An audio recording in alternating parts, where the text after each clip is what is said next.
Dan saat ini kita akan membahas tentang Tritunggal, pro dan kontra.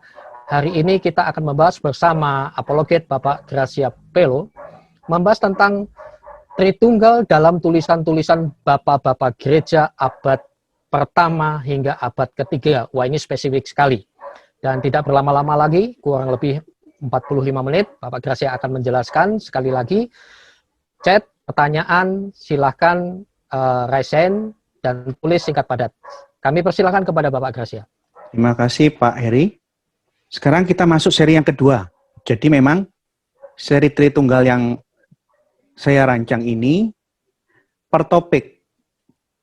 Karena kalau kita bicara Tritunggal itu agak luas. Oleh karena itu, minggu yang lalu saya sudah memulai sesi pertama dari serial seminar Tritunggal ini. Tritunggal berdasarkan ucapan-ucapan Yesus yang tercatat di dalam Alkitab. Itu pondasi dulu. Itu pondasi pertama seminar yang ke-1 kemarin minggu lalu. Bahwa dari bibir suci Juru Selamat, Yesus Kristus, Tuhan Yesus sudah jelaskan panjang lebar tentang hubungan Allah yang Esa dengan firman-Nya, Allah yang Esa dengan rohnya. Kita review sedikit ya, sebelum kita masuk ke materi sesi kedua ini ya. Oh ya, materi seminar kita memang free, tidak berbayar, karena kita punya sasaran adalah menggait sebanyak mungkin anak-anak muda supaya ikut. Karena anak muda ini potensial sekali untuk dipengaruhi. Entah dipengaruhi yang baik atau dipengaruhi yang buruk. Jadi, oleh karena itu kita bebaskan tidak berbayar. Yang punya berkat silakan donasi, tidak ada silakan. Yang penting ikut. Kedua, bagi yang mendaftar lewat Zoom, mereka yang mendaftar lewat Zoom akan dibagi PPT materi-materi yang saya kirim, yang saya tampilkan di dalam setiap seminar. Oleh karena itu, saya informasikan dari sini, bagi yang lain, dosen-dosen, teologi, pendeta-pendeta, atau hamba-hamba Tuhan dimanapun berada, segera mendaftar di Zoom, karena hanya anggota yang masuk dalam grup Zoom yang akan dibagi semua materi-materi PPT seminar-seminar ini. Kita review ya. Minggu lalu kita udah membahas panjang lebar 2 jam. Firman Tuhan berkata di dalam Yohanes pasal 1,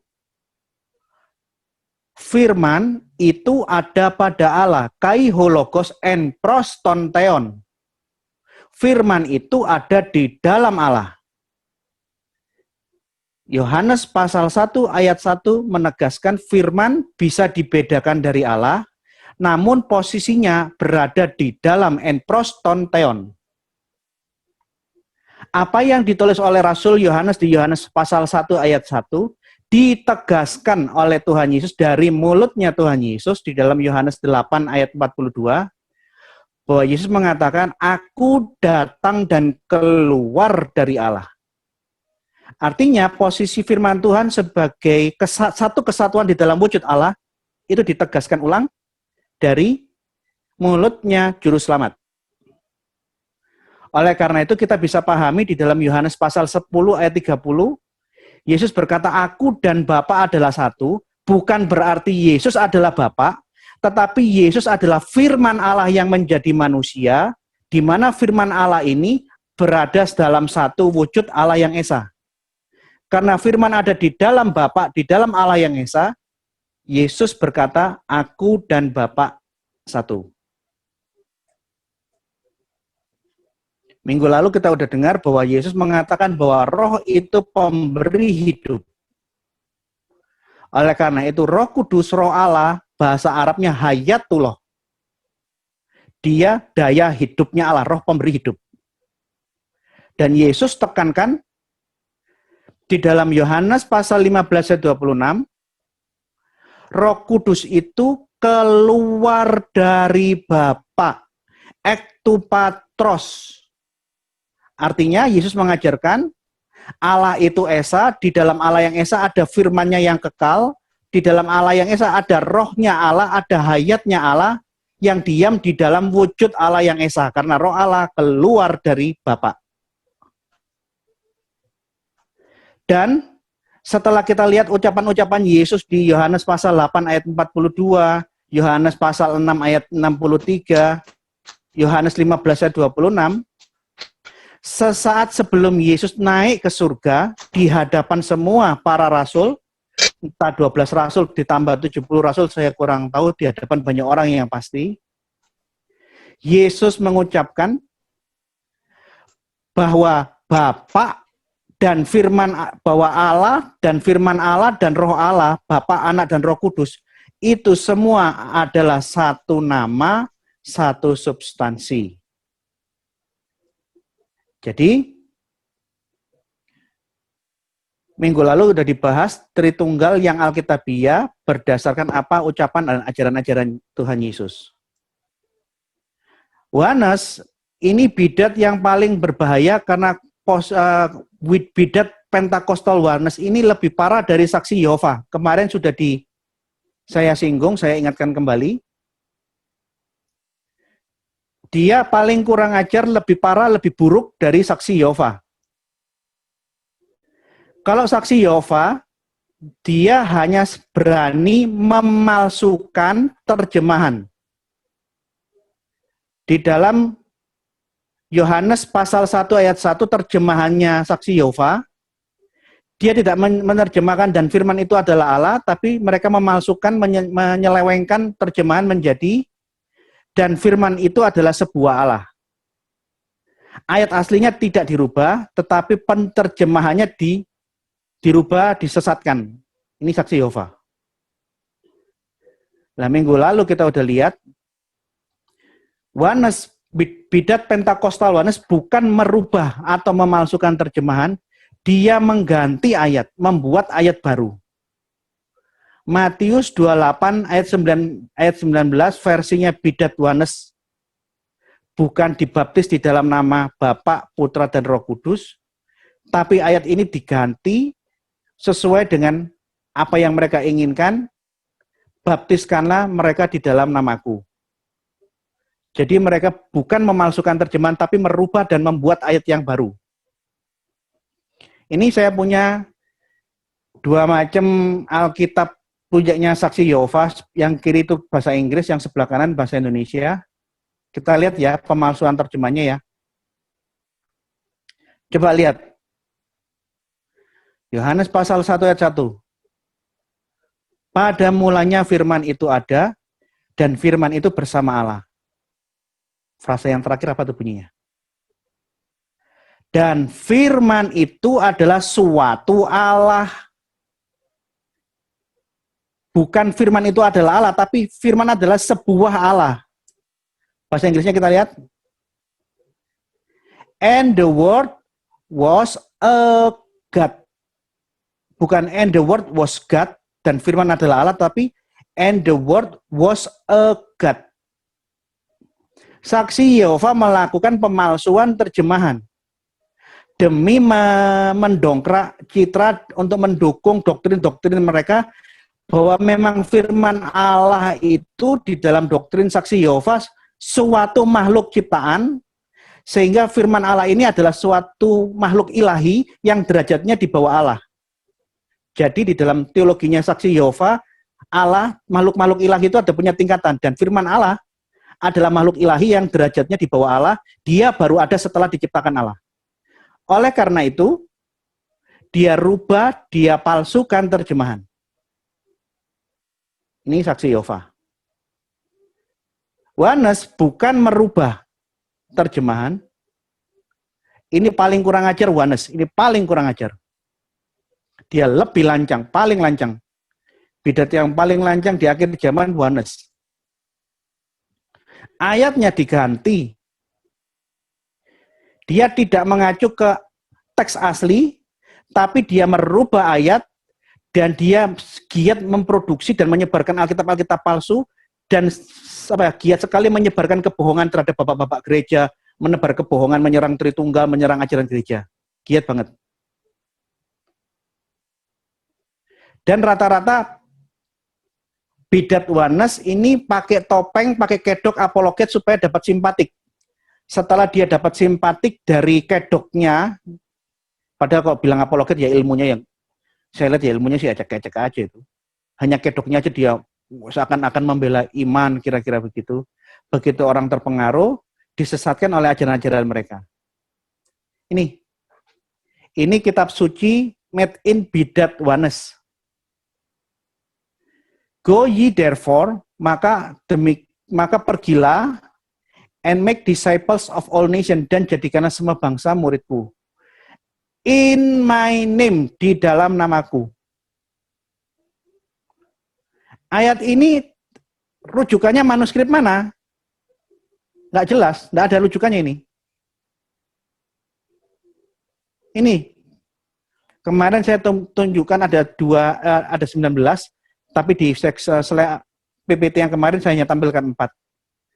Sekarang saya hanya tampilkan 2, bahwa bidat Wanes demi mendukung doktrin-doktrin sesatnya mereka mencetak Alkitab dengan ayat yang dipalsukan. Ini pemalsuan ayat, bukan terjemahan.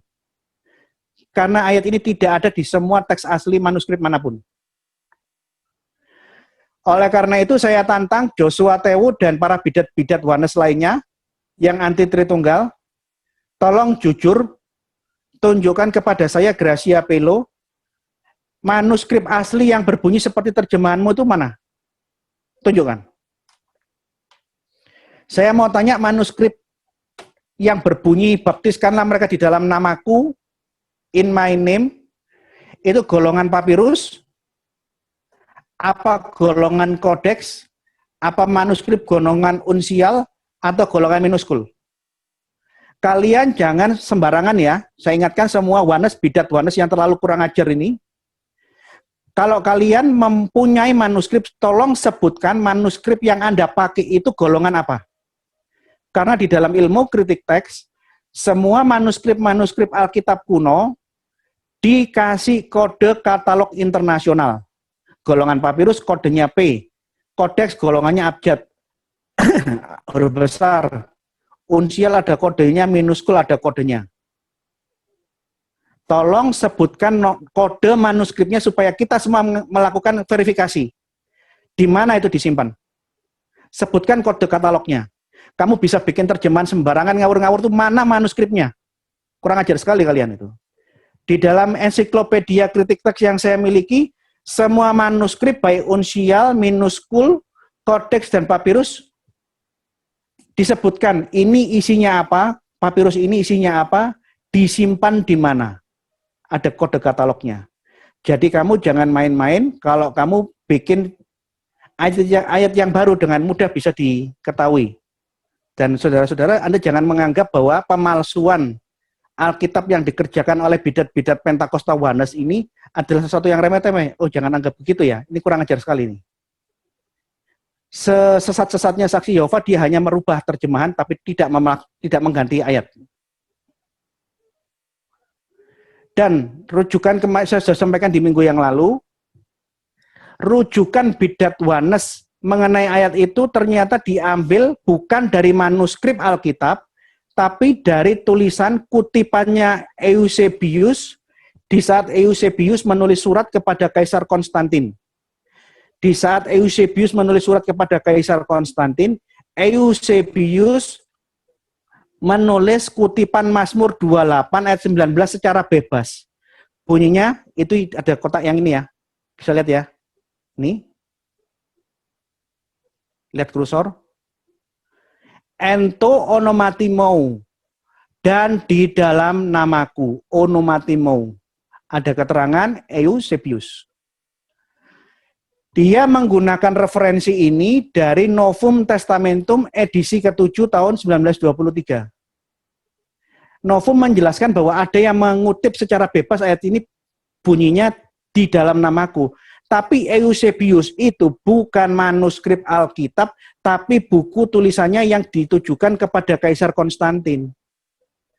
Lah, ini yang aku bilang, bidat Wanes ini kurang ajar banget.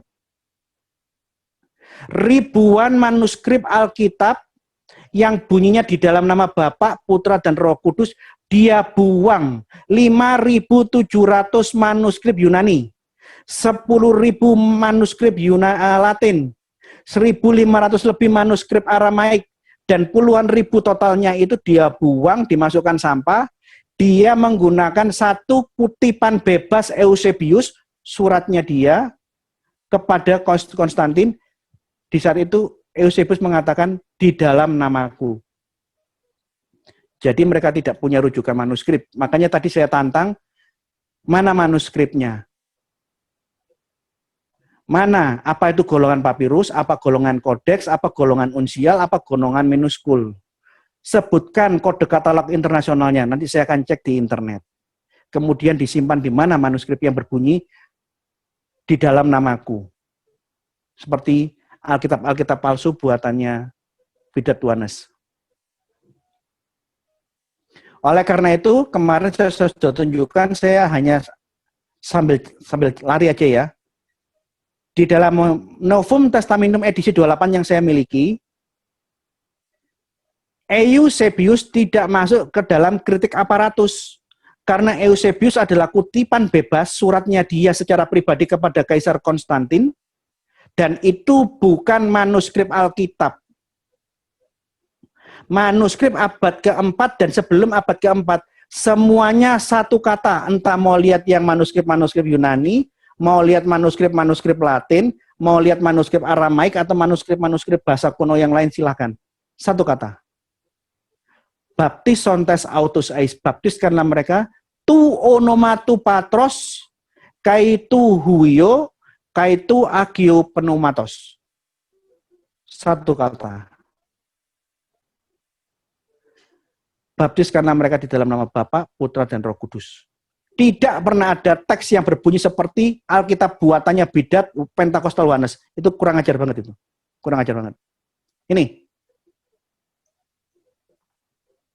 Varian teksnya hanya ada di dalam baptisontes atau baptisantes. Jadi di sini A, di tempat lain O. Itu hanya masalah dialek. Dicatat, ada di kodeks B, kodeks D. Varian teksnya hanya di ejaan, baptisontes pakai omikron atau baptisantes pakai alfa. Tidak ada varian teks seperti yang terjemahan palsu, bukan terjemahan palsu, ayat palsu yang dibuat oleh Bidat Tuanes. Tidak pernah ada. Oleh karena itu Bidat Tuanes yang menolak Tritunggal, mereka menolak ajaran Yesus, mereka menolak Allah yang digambarkan dalam Alkitab, bahwa Alkitab mengajarkan, Yesus mengajarkan Allah selalu bersama dengan firman-Nya secara kekal. Allah yang Esa selalu bersama dengan rohnya, hayatnya secara kekal. Jadi kalau mereka menolak Tritunggal, mereka menolak bahwa Allah dan firman Allah dan roh Allah itu berada di dalam satu wujud. Konsekuensinya itu. Mereka menolak bahwa Allah dan roh Allah, Allah dan firman Allah berada di dalam satu wujud. Itu konsekuensi yang tidak terelakkan.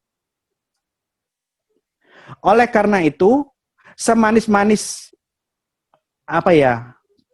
propaganda marketingnya Bidat Tuanes, mereka sedang memasarkan suatu Allah yang asing, Allah yang tidak pernah diajarkan di dalam Alkitab, Allah yang perlu kekurangan. Anda bisa bayangkan, kalau mereka menolak Allah itu satu dengan firman dan satu dengan rohnya, artinya apa? Allah tidak satu dengan firman, Allah tidak satu dengan rohnya. Loh, ini Allah model apa yang diajarkan mereka ini? Jadi yang menarik begini, di dalam dunia orang Kristen ini seringkali ada hal-hal yang menggelikan. Di saat saya menolak melawan keras Bidat Tuanes dan para pendukungnya yang menyebarluaskan di media sosial ajaran-ajaran ini, diopinikan bahwa yang menolak Bidat Tuanes ini tidak punya kasih, suka bertengkar, tidak bisa menerima perbedaan teologi. Tunggu dulu. Saya jelaskan ya. Secara pribadi, saya akan tunjukkan pada slide berikut ini, saya orang yang paling ramah dan bisa menerima perbedaan aliran di dalam dunia Kristen. Asalkan itu hanya perbedaan sekunder, doktrin sekunder, saya bisa terima. Tapi jangan coba-coba kalau doktrinnya itu doktrin primer yang kamu rubah. Saya pasti lawan. Jadi kalau dia mengembangkan Gracia Pelo tidak punya kasih, suka bertengkar, dan tidak bisa menerima perbedaan teologis, tunggu dulu, kamu dengarkan sejarah hidupku ya. Nih, waktu saya masih kecil, saya gereja di GGS. GGS ini hanya orang-orang tua yang tahu, ini namanya Gereja Gereformat Surabaya, yang kemudian bergabung dan menjadi nama GKI Pregolan Bunder. Waktu saya tahun 78, 79, saya tinggal di tengah kota Surabaya, saya ke GKI itu bukan ke, saya nggak ngomong GKI, saya bilang GGS, Gereja Gereformat Surabaya. Saya TK, waktu itu pendetanya Lim Icio almarhum.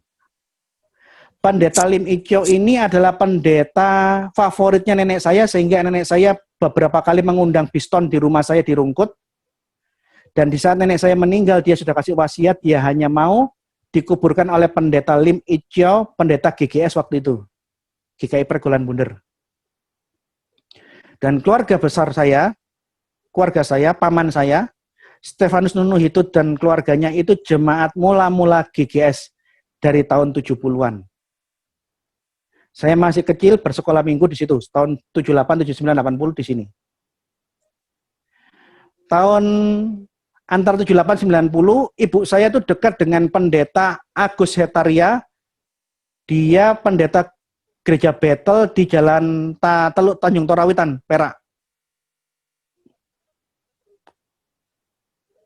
Pendeta Agus Hetaria ini sangat berpengaruh dalam keluarga saya, karena pendeta Opa Agus almarhum Agus Hetaria ini selalu hadir di saat ibu saya itu mengalami masa-masa sulit. Ayah saya itu pelaut, jarang ada di rumah.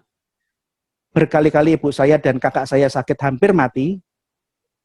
Opa Agus Hetaria ditelepon, naik becak dari Perak sampai ke RKZ, naik becak dari Teluk Tanjung Torawitan Perak sampai dimanapun ibu saya sedang mengalami kesusahan dan mendoakan semalam suntuk. Oleh karena itu sebenarnya saya kepingin bersilaturahmi dengan Om Krisnan Lohi yang rumahnya di samping Gereja Torawitan. Saya mungkin kalau ketemu saya tidak tahu wajahnya Anda seperti apa karena waktu itu saya masih TK. Rumahnya Krisnan Lohi ada di sebelahnya Gereja Tanjung Teluk Torawitan. Saya juga nggak tahu gimana rupanya anak-anak mereka, Susnona Hetaria, Alex Hetaria seperti apa saya nggak tahu. Saya kepingin ketemu, menjalin hubungan silaturahmi. Karena Opa Agus Hetaria almarhum itu orang yang sangat berkesan di dalam keluarga kami. Terakhir saya lihat Opa Agus Hetaria, Opa Pendeta Agus Hetaria, waktu SMP, waktu dia datang ke Betani Manyar. Ini terakhir saya lihat. Tahun 80, saya pindah ke Rungkut dan saya sejak saat itu pindah gereja di Betani, saya jemaat Betani mula-mula. Saya ke gereja Betani masih lewat pematang sawah. Ibu Hana itu masih SMP kira-kira, atau saya lupa ya, SMP, masih kecil. Dia yang main organ. Ini bukan Tante Linda, Tante Ineke, istrinya Pak Kris Da Costa dan Ibu Kasan, itu guru sekolah minggu saya. Saya kalau ketemu Pak Kris Da Costa, saya tidak pernah ngomong Pak Kris, saya panggil Papi Kris. Karena kami memiliki hubungan yang cukup erat, kami adalah jemaat mula-mula sejak Betani itu masih owning, masih kecil, sampai Manyar itu menjadi besar, sampai seperti sekarang. Sesaat Geraha Betani sebelum dipasang atap, ibu saya pendoa syafaat, Ibu Darepelo ngajak saya naik sepeda motor dan mengurapi gereja Betani yang mau dipasang atap. Saya jemaat mula-mula Betani dari tahun 80, saya berjemaat menuju gereja Betani dulu namanya Manyar Sindaru. Karena di daerah itu pernah ada kejatuhan daru, ada komet yang jatuh, maka dikasih nama Manyar Sindaru. Manyar Sindaru itu nama zaman dulu. Nama sekarangnya dirubah menjadi Manyarjo. Saya jemaat mula-mula. SMP saya ikut Pemkus di LBTC Jalan Suci di tempatnya Pak Darto. Saya Pemkus angkatan ke-10. Hermon anaknya Pak Darto itu teman sebaya saya diajar oleh Pak John. Saya dibaptis oleh Ferry Kapoyos, orang-orang Jalan Suci. Sebelum Jalan Suci pecah, surat baptisan saya ditandatangani oleh Pak Purba. SMP, ini teman-teman saya alumni Advent. 2,5 tahun saya sekolah di asrama Advent, saya beribadah secara Advent. Ini reuni. Saya menyanyikan lagu-lagu church hymnal, saya lebih hafal lirik bahasa Inggrisnya daripada lagu kidung jemaat. 2,5 tahun saya belajar doktrin-doktrin Advent dan saya bisa menikmati ibadah bersama dengan kawan-kawan dari aliran Advent. Keluarga besar saya, kalau ada orang-orang gebis, foto sebelah kiri saya dan kakek ini kakek saya ini. Ini adiknya oma saya, dia pendeta almarhum Albert Ambesa, sesepuhnya gereja gebis. Tapi sudah almarhum, sekarang diteruskan oleh anaknya David Ambesa. Papa besar saya itu Profesor Dr. M.J. namanya kalau saya panggil Omes Pelo, itu papa besar saya. Dia sesepuh gereja GPDI. Waktu saya ketemu sama Bapak Markus Rumampuk, Om Markus di Malang, Om Markus Rumampuk, salah satu petinggi GPDI di Jawa Timur, sempat ketemu dan belajar sama paman saya. Dia mantan hakim tinggi Makassar, dia sesepuh gereja GPDI. Jadi kalau Gracia mengkritik aliran Pentakosta Bidat Oneness, saya lahir dari keluarga Pentakosta. Paman saya, Omes Pelo, dia yang memberikan kata sambutan di saat ayah saya almarhum meninggal, mau masuk ke pemakaman. Saya juga masih punya kerabat persaudaraan dengan Pendeta Krista dari Majelis Agung melalui istrinya. Istrinya Pendeta Krista di Majelis Agung GKJW Sukun Malang, istrinya itu famili saya. Jadi saya ingatkan, saya sangat menerima perbedaan. Saat ini saya bergabung dengan Gereja Ortodok Koptik di Indonesia. Imam kami tidak selalu ada. Sesekali dia datang ke Indonesia. Dan dia memberikan pesan, kalau kami tidak ada, silakan kamu beribadah ke gereja manapun yang kamu mau. Asalkan mereka percaya kepada Tritunggal Maha Kudus, percaya Yesus Kristus adalah Tuhan, dia adalah firman yang menjadi manusia, dia lahir dari perawan Maria. Titip pesan abuna saya seperti itu. Oleh karena itu saya sering pergi beribadah menjadi jemaat tamu di GKT Araya Gereja Calvin. Bapak Pendeta Eliartman, orang Nias ini, berhubungan dekat dengan saya. Kalau saya tidak beribadah di GKT Araya, saya pergi ke GKI Bromo Malang. Pendeta Immanuel di sana.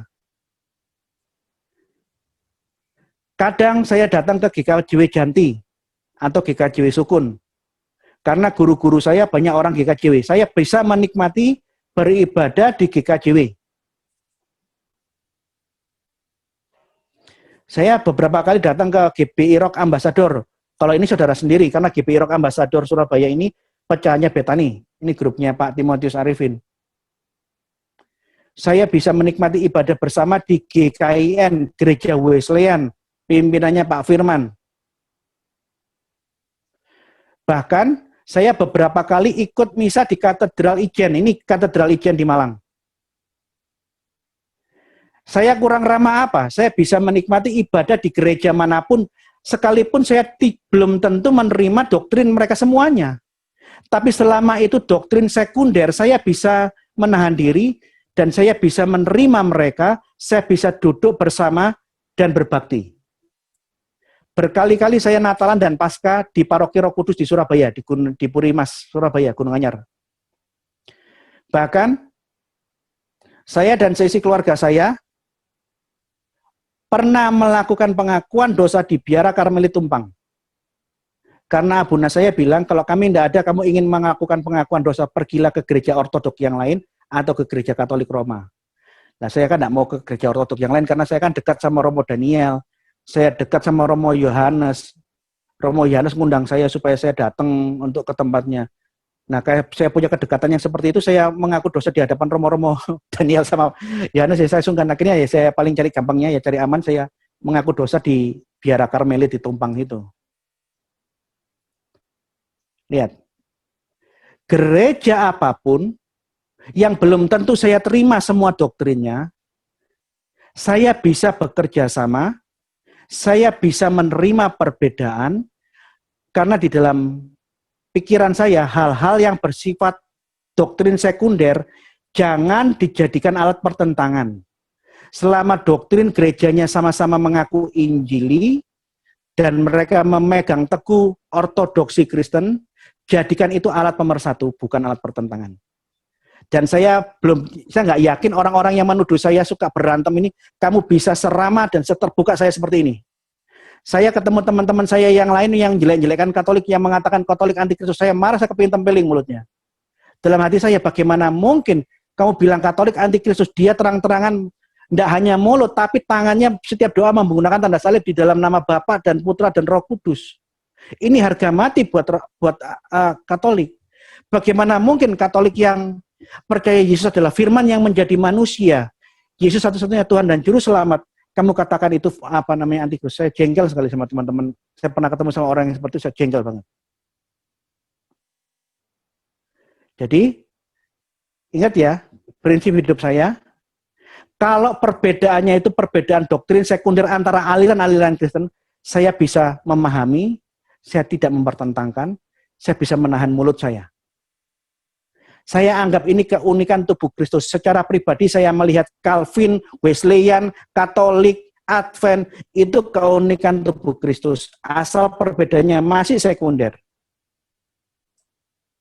Tapi jangan coba-coba kalau perbedaannya itu primer. Sekali perbedaan primer, doktrin gereja sedunia kamu rubah, saya akan berdiri dan melawan. Saya tegas. Nah yang terjadi ini aneh. Perbedaan yang sekunder dibuat ribut, tetapi perbedaan primer menggeser, merubah doktrin gereja yang utama, dibilang, biarin saja, marilah kita saling mengasihi. Kenapa sih kita ribut-ribut soal doktrin? Yang dipermasalahkan itu bukan doktrin sekunder itu. Saksi Yehova, Bidat Yohanes, itu berusaha menggeser doktrin primer, berusaha menggeser apa yang diajarkan oleh Yesus. Nggak main-main. Jadi orang-orang bidat kelompok yang anti Tritunggal, mereka ini keliru dan ngotot. Mereka menganggap Tritunggal ada triteisme. Siapa bilang cara pikirmu ini sama seperti orang Muslim? Orang Muslim di dalam perdebatan yang saya ikuti, mereka punya pandangan begini. Bapa itu adalah Allah yang pertama, anak firman Allah itu bukan Bapa, dia Allah yang kedua yang terpisah dari Bapa. Roh Kudus adalah Allah yang ketiga yang terpisah dari Bapa dan firman Allah, sehingga di dalam bayangannya orang-orang Muslim, Bapa, Anak, Roh Kudus, tiga ilah yang terpencar-pencar, tiga entitas keilahian yang terpisah-pisah. Ini ajaran dari mana? Pikiranmu yang keliru, kok kamu memaksakan ajaran kafirmu ini kepada kami? Kami tidak pernah mengimani Tuhan ada tiga terpisah-pisah seperti ini. Memang firman Allah bisa dibedakan dari Allah. Yang mana wujud Allah, yang mana firman Allah bisa dibedakan. Tapi ayat-ayat Alkitab mengatakan firman itu ada di dalam wujud Allah yang esa, tidak mungkin terpisah. Yang mana firman Allah, yang mana roh Allah memang bisa dibedakan, tapi tidak mungkin dipisahkan. Karena Allah dan firman Allah dan roh Allah, ketiganya semua ada di dalam satu wujud Allah yang esa, bukan tiga yang terpisah-pisah.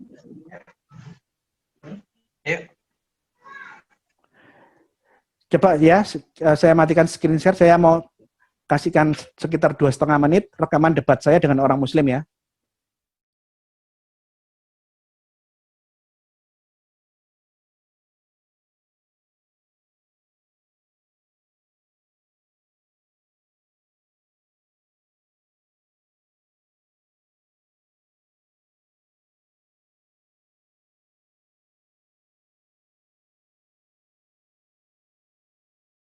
Karena begitu kita ngomong Tuhan dan ketuhanan, kita akan masuk ke dalam suatu bahasa yang sama sekali tidak boleh diharafiahkan. Itu tegas di dalam agama Kristen. Kita boleh menggunakan mata Allah, tangan Allah menolong, dan segala macam kalimat-kalimat manusia, tetapi penafsiran tentang ayat-ayat itu kepada Allah dan aktivitas kealahan sama sekali kita tolak penafsiran harafiah. Dua mazhab yang berbeda. Ada mazhab gereja barat, contohnya akan diwakili Pak Marianto, dan ada pandangan Tritunggal gereja timur. Dua macam Tritunggal ini detail penjabarannya berbeda, tetapi untuk menjelaskan suatu maksud yang sama, menjelaskan bahwa Bapa, Putra, dan Roh Kudus itu satu wujud, satu nama. Tuhan satu, Zat Allah satu, Esa. Di dalam Zat Allah yang Esa ada firman-Nya, Anak. Di dalam Zat Allah yang Esa ada Roh-Nya, Hayat.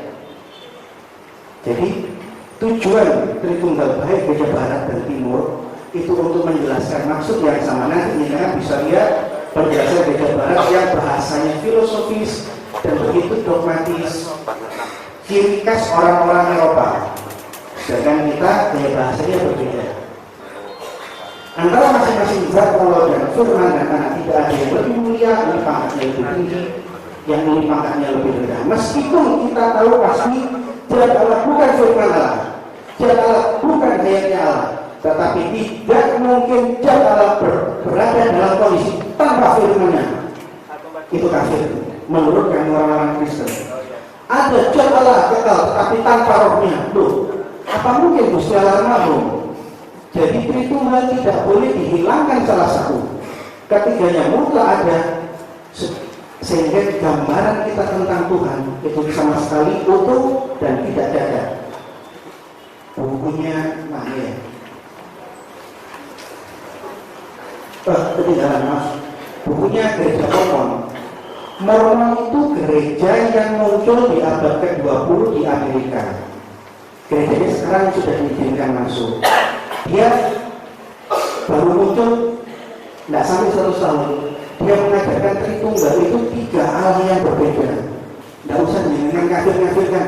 Seluruh umat Kristen, entah Katolik, entah Ortodok, entah Reformasi, entah Pentakosta mengatakan kafir benar.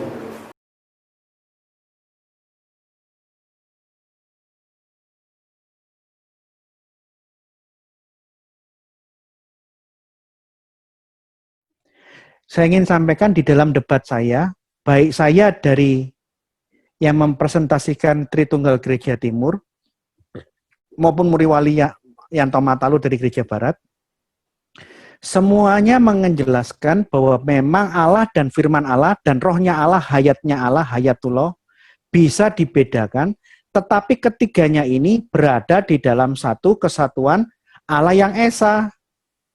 Tapi orang Muslim ini ngotot, kalau Allah berbeda dari firman Allah, pastilah ada 2 Allah yang terpisah-pisah.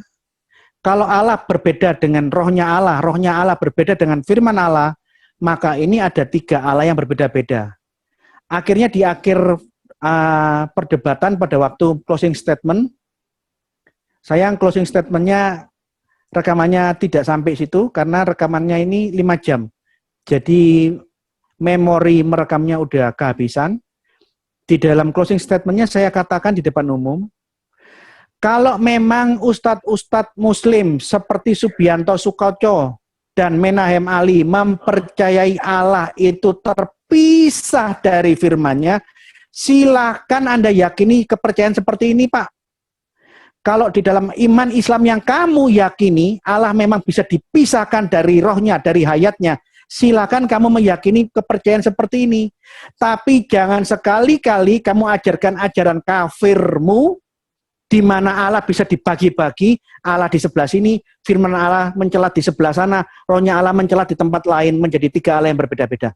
Tolong jangan ajarkan ajaran kafirmu, dan jangan sekali-kali kamu paksakan ajaran kafirmu kepada kami orang Kristen. Kami punya aturan sendiri. Ajarkan kepada semua umat Islam yang ada di depan ini. Terus saya panggil, kalian umat Islam dengar ya, ustadzmu dari tadi, dari jam 9 pagi sampai jam 3 sore, 5 jam lebih saya debat, mengajarkan bahwa Allah dan firman-Nya terpisah dan berbeda. Sedangkan iman kami, firman Allah berada di dalam Allah, satu di dalam wujud Allah. Roh Allah berada di dalam wujud Allah yang Esa, bukan 3 yang terpisah-pisah. Saya tegaskan pada waktu saya melakukan closing statement. Dan kira-kira saya lihat jangan-jangan pola pikir yang rancu, yang asbun seperti ini menjangkiti pikiran-pikiran orang-orang dari kelompok yang anti Tritunggal. Jadi mereka yang keliru, tapi kita yang disalahkan. Nah, sekarang kita masuk sesi materi yang kedua ini ya. Saya akan, kalau ke minggu lalu saya sudah jelaskan tentang ajaran-ajaran Yesus, ucapan-ucapan Yesus, Tritunggal dalam kajian biblikal dari ucapan-ucapan Yesus. Sekarang kita lihat tulisan-tulisan tentang Tritunggal dari bapak-bapak gereja abad pertama sampai kedua. Ini buku yang saya pakai, tulisannya Father Tadros Malati. Dan saya yakin bidat-bidat anti Tritunggal yang dipimpin di Indonesia oleh Yosua Tewu belum pernah baca buku-buku seperti ini. Dia kurang baca, tapi sombongnya amit-amit. Patrologi ini ilmu tentang bapak-bapak gereja. Di dalam ilmu doktrinnya orang ortodok itu patrologi. Firman Allah nomor 1. Alkitab itu nomor 1. Supaya kita tidak keliru menafsirkan firman Allah, kita harus lihat teksnya dan melihat konfirmasi bagaimana bapak-bapak gereja, orang-orang yang dididik oleh para rasul, murid-muridnya para rasul, menjelaskan dan memaknai ayat itu. Di dalam patrologi, nomor 1 adalah Alkitab. Tapi karena jarak Alkitab dengan kita ini ribuan tahun terpisah, kita tidak hidup sejaman dengan orang-orang penulis-penulis Alkitab. Di dalam patrologi kita diajar Alkitab nomor 1, untuk memahami Alkitab kita tidak boleh menafsirkan semaunya sendiri menurut pikiran kita abad 21.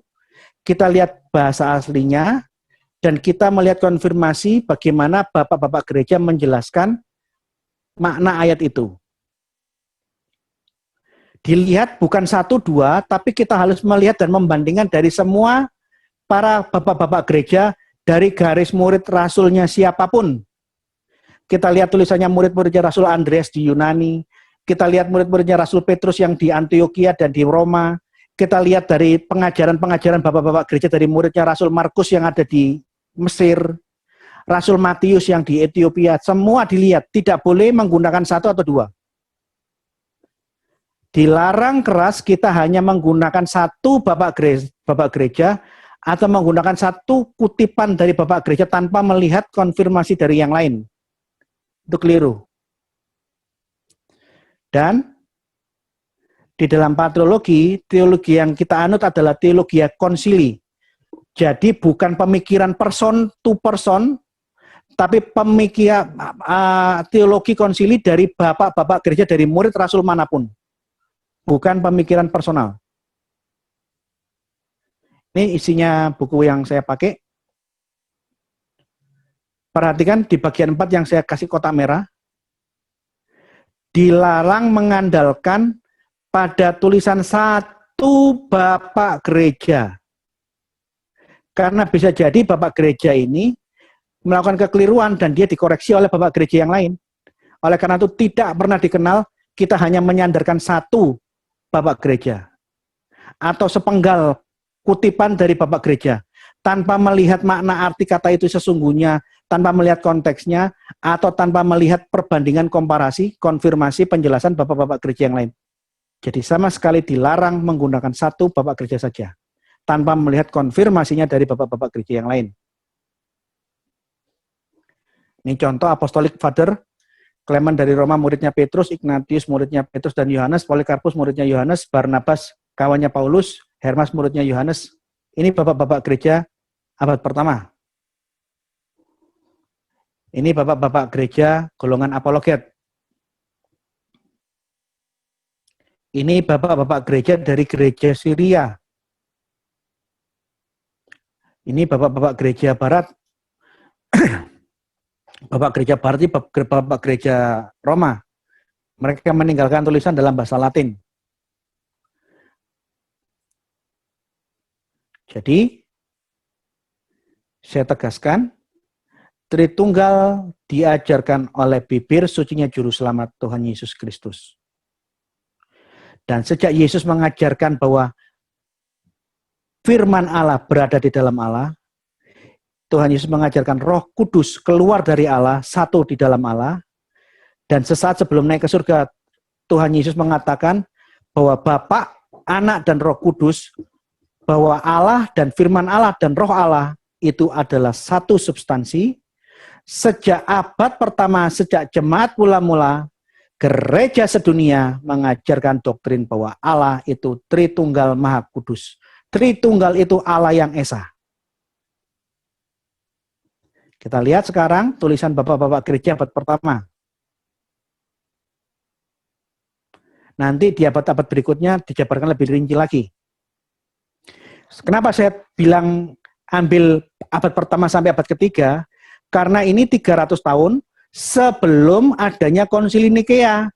Karena ada hoax yang disebarkan di luar baik oleh orang muslim maupun bidat-bidat yang kurang baca buku itu, bahwa Tritunggal baru diajarkan di konsili Nikea. Itu orang-orang yang kurang baca buku yang selalu menghembuskan hoax macam itu. Oleh karena itu seri kedua ini saya angkat tulisan-tulisan Bapak Gereja, muridnya para rasul tentang Tritunggal dari zaman sebelum konsili Nikea. Kita lihat Clement dari Roma.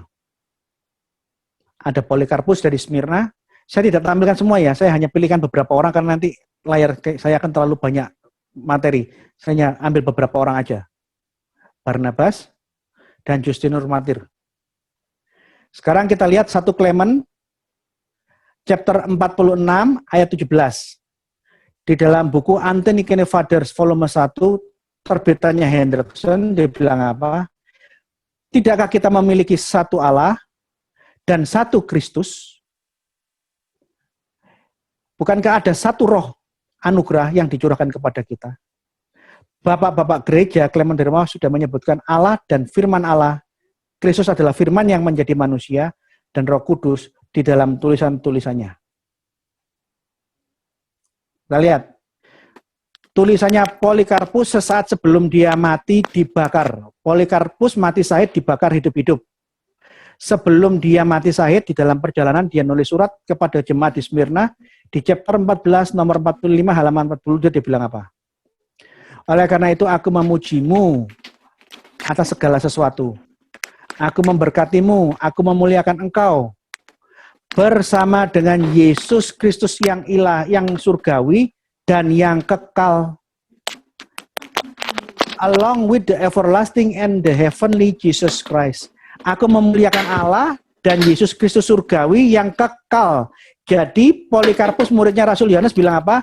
Yesus itu firman Allah, dia itu memiliki sifat divine, ilahi, dan dia tidak berawal, everlasting. Jadi kalau ada bidat-bidat yang mengajarkan bahwa firman Allah itu diawali oleh waktu, Yesus pernah tidak ada, Yesus dalam pengertian firman Allah itu pernah tidak ada, ini pasti dilawan semua bapak-bapak gereja, dilawan semua orang Kristen. Karena Polikarpus muridnya Yohanes mengatakan, Yesus Kristus yang surgawi itu, dia kekal. Thy beloved son, anaknya yang tunggal, anakmu yang tunggal. Dan kepada Roh Kudus, to thee and the Holy Ghost, kepada Allah dan kepada Roh Kudus,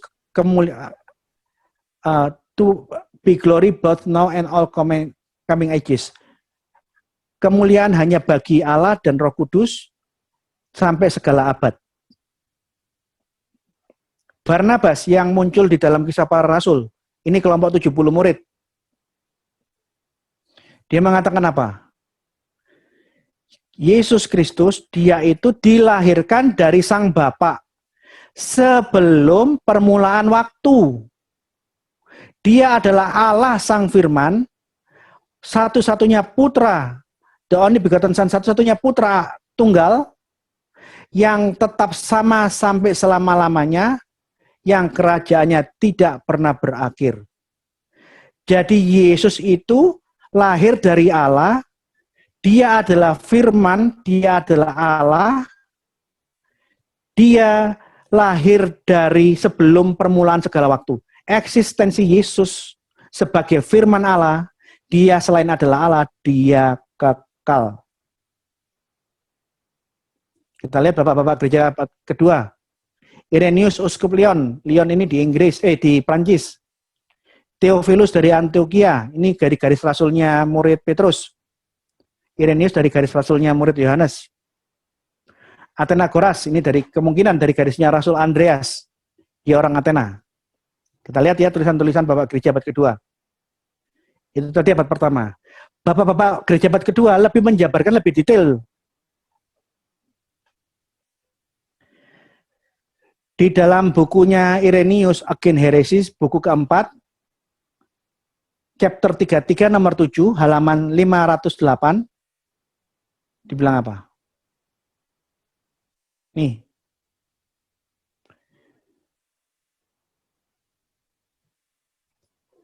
Kita percaya kepada satu Allah yang Maha Kuasa, yang olehnya segala sesuatu diciptakan, dan di dalam anak Allah, Yesus Kristus Tuhan kita, yang melaluinya segala sesuatu itu ada. Jadi Allah adalah pencipta, Yesus Kristus sebagai firman Allah, dialah yang menciptakan. By whom are all things. Dan ditakdirkan memiliki hubungan dengannya, yang mana anak Allah menjadi manusia, dan seterusnya. Dan keyakinan yang teguh di dalam roh Allah, yang melengkapi, menyempurnakan kita dalam segala pengetahuan yang benar. Irenaeus menjelaskan Allah menciptakan segala sesuatu melalui firman-Nya, dan ada Roh Kudus yang memberikan pengetahuan, menyempurnakan pengetahuan kita untuk mengenal kebenaran. Irenaeus sudah menjelaskan, menyebut-nyebut tentang Tritunggal.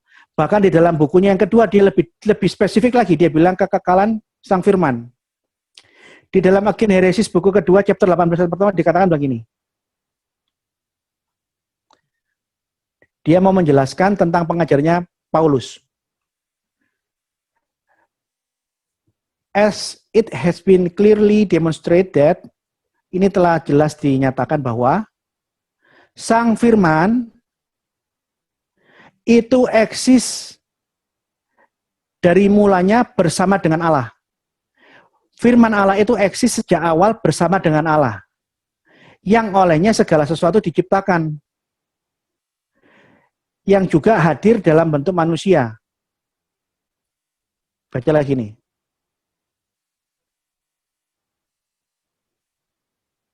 Nah nih. For I have shown that the Son of God did not then begin to exist, being with the Father from the beginning, but when he became incarnation and was made man, he commenced afresh a long time the long line of human being. Dia mengatakan, firman Allah itu bukan eksis setelah diadakan. Firman Allah itu bukan baru ada setelah diadakan, tetapi keberadaannya itu selalu menyertai Sang Bapa. Keberadaannya itu selalu menyertai Sang Bapa sejak awal, sejak kekekalan. Jadi Irenaeus mengatakan bahwa firman Allah itu ada, tidak diawali waktu, dia bukan ada karena diadakan, dia selalu menyertai Allah sejak mulanya. Jadi siapa yang mengajarkan Yesus adalah ciptaan, itu tidak sesuai dengan firman Tuhan Yohanes 1 ayat 1, tidak sesuai dengan firman Tuhan ucapan Yesus di Yohanes 8 ayat 42, demikian juga penjelasan bapak-bapak gereja tentang firman Allah dan hubungannya dengan Allah. Firman Allah selalu menyertai Allah kapanpun dan tidak pernah sedetik pun Allah tidak punya firman. Ini Theophilus dari Antioquia. Theophilus dari Antioquia ini bapak gereja di abad kedua awal yang pertama kali menyebutkan kata Tritunggal. Jadi kalau ada yang mengatakan Tritunggal buatannya Tertullianus, Tritunggal diajarkan pertama kali oleh Tertullianus, itu ngawur, keliru. Dia kurang baca buku, tetapi terlalu cepat berkata-kata tapi kurang ilmu. Nih, di dalam bukunya Theophilus dari Antioquia, buku kedua suratnya kepada Autoklus, dia mengatakan Tritunggal itu adalah Allah dan firman-Nya dan hikmat-Nya. Jadi, Tritunggal, Trinity, Triados itu adalah Allah dan firman-Nya dan His wisdom. Tapi ada catatan kaki. Di dalam tulisannya Theophilus, dia memberikan notasi bahwa yang dimaksud hikmatnya itu bukan firman, tetapi adalah Roh Kudus. Jadi di dalam catatan kakinya Theophilus dari Antioquia, kemungkinan dia salah tulis, sehingga di dalam bukunya dia kasih notasi, dikasih keterangan catatan pinggir, bahwa yang dia maksud Sophia, hikmat itu adalah Roh Kudus dan bukan yang lain. Lihat ini. Theophilus dari Antioquia mengatakan bahwa wisdom itu adalah Trinitas, Tritunggal. Dan dia memberikan catatan kaki bahwa Sophia itu maksudnya adalah Roh Kudus. Jadi dia sudah terlanjur nulis, tapi bukan itu yang dia maksud, dia kasih catatan kaki bahwa yang dia maksud adalah Bapa, Firman Allah, dan Roh Kudus. Ini Novantianus. Nah, ini hati-hati ini. Novantianus, Bapak Gereja abad ketiga, tapi hati-hati. Sekalipun dia menyebut Tritunggal dalam tulisan-tulisannya, pengajaran Novantianus ini sesat dan dilawan oleh gereja. Bapak Gereja abad ketiga lainnya, Gregory Tautumaturgus, Uskup Neokasarea. Hati-hati dengan Novantianus. Tritunggalnya keliru. Begitu dia mengajarkan Tritunggal, ditegur sama uskup. Dia mengajarkan Tritunggal itu subordinasi. Allah itu tingkatnya yang pertama. Firman Allah itu diciptakan kemudian derajatnya lebih rendah dari Allah, ditolak. Ditegur sama uskup, dia melawan. Dia pergi dan mendirikan perkumpulannya sendiri. Ini subordinasi. Karena dia tidak mau ditegur sama yang lebih berotoritas, tidak mau diluruskan pengajarannya, malah membentuk perkumpulan sendiri, memisahkan diri, ngotot bahwa pemikirannya yang keliru ini adalah doktrin yang sebenarnya. Dia dilawan oleh Cyprianus, di dalam risalahnya Cyprianus ke-19, ayat nomor yang ke-7, Cyprianus membuat tulisan melawan Novantianus. Bahkan akibat pengajaran-pengajaran sesatnya dan kelompoknya, yang tidak mau tunduk di bawah pimpinan uskup Roma, tahun 251, 60 uskup sidang di Roma, ini sidang lokal, membahas ajaran Novantianus, dan dinyatakan sesat, dinyatakan tidak boleh diajarkan di anatema. Mustahil firman Allah lebih rendah dari Allah. Firman Allah itu sederajat dengan Allah, dia sama-sama kekal dari awal sampai akhir, tidak lebih dulu, tidak lebih kemudian. Ajaran subordinasi yang diajarkan Novantianus ditolak bapak-bapak gereja yang lain, bahkan sudah ada sidang mempermasalahkan, membahas masalah ini dan dinyatakan sesat, dibahas oleh 60 uskup di Roma. Termasuk ajarannya Tritunggalnya Origenes. Firman Allah diciptakan Allah. Karena firman Allah diciptakan oleh Allah, firman Allah adalah Tuhan yang kedua yang derajatnya lebih rendah dari Allah. Kemudian firman Allah menciptakan roh Allah, Roh Kudus. Ini Tuhan ketiga yang derajatnya paling kecil. Jadi ada tingkatan-tingkatan dalam Tritunggal. Ajarannya Origenes ini ditolak oleh bapak-bapak gereja.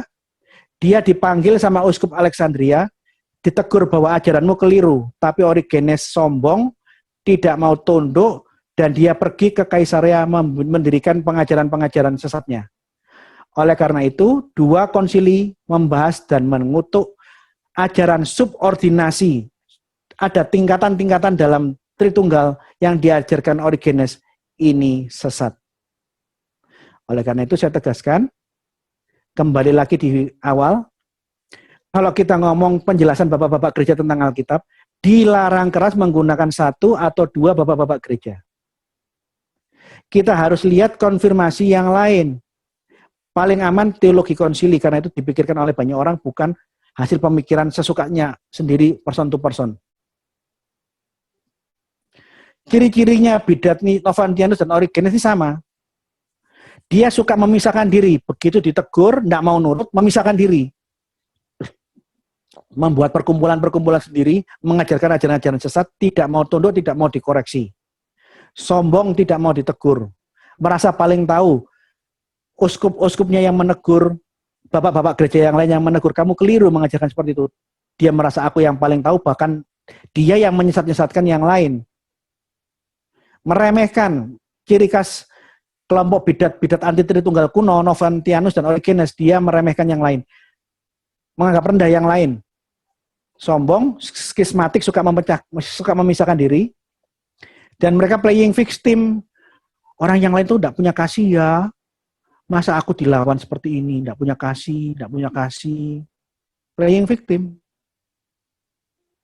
Dan yang lebih parah, bidat Yohanes ini bukan hanya melakukan kesombongan, skismatik, merasa paling tahu, meremehkan yang lain, playing victim.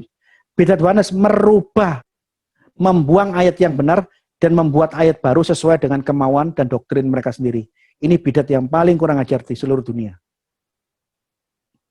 Dionysius tentang Tritunggal. Ini menarik, baca ya.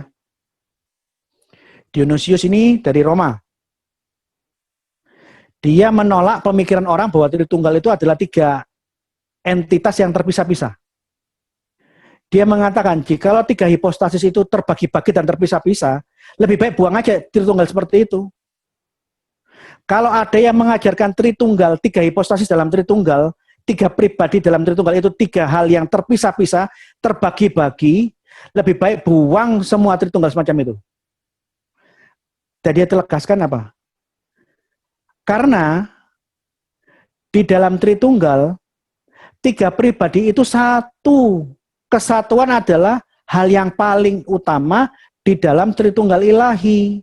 Bapa dengan Allah dengan firman-Nya tidak mungkin terpisah.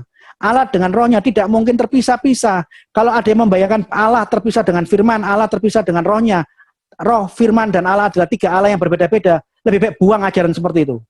Karena Allah dan firman-Nya dan rohnya, semuanya itu ada di dalam satu wujud bersama-sama. Bukan 3 Allah yang berbeda-beda.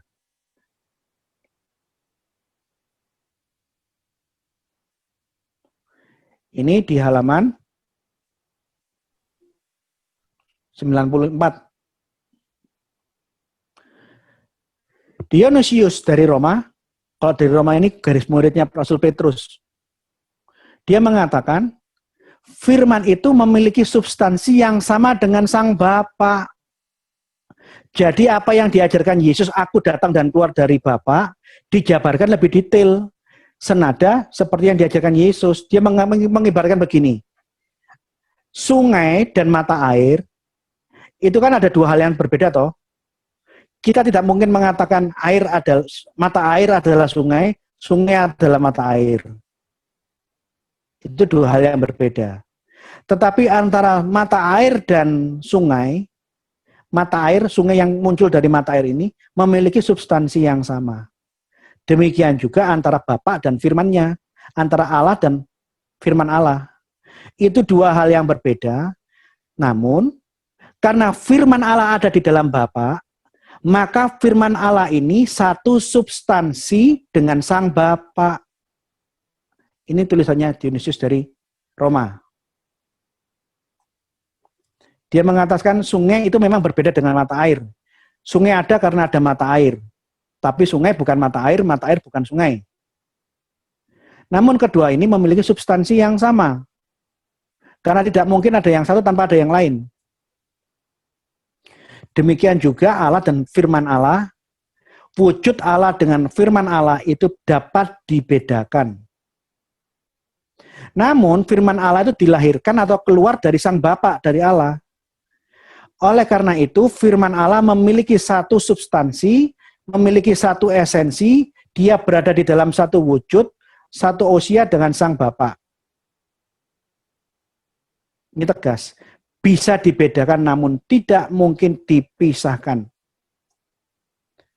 Kita lihat tulisannya Theognotus dari Alexandria. Substansi anak itu bukan substansi yang asing atau yang sesuatu yang keluar dari kehampaan, namun substansi anak Sang Firman itu lahir dari substansi Sang Bapa.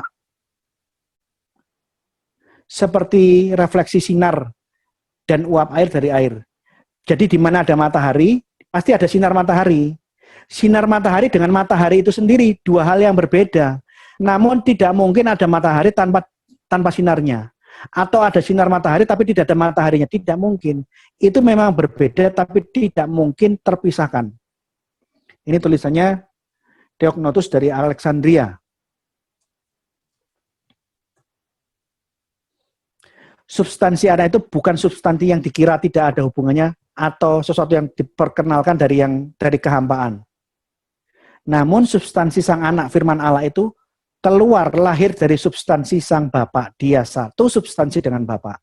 Persis dengan yang dibilang oleh Yohanes pasal 1 ayat 1. Kai hologos en proston theon. Firman itu ada di dalam Allah.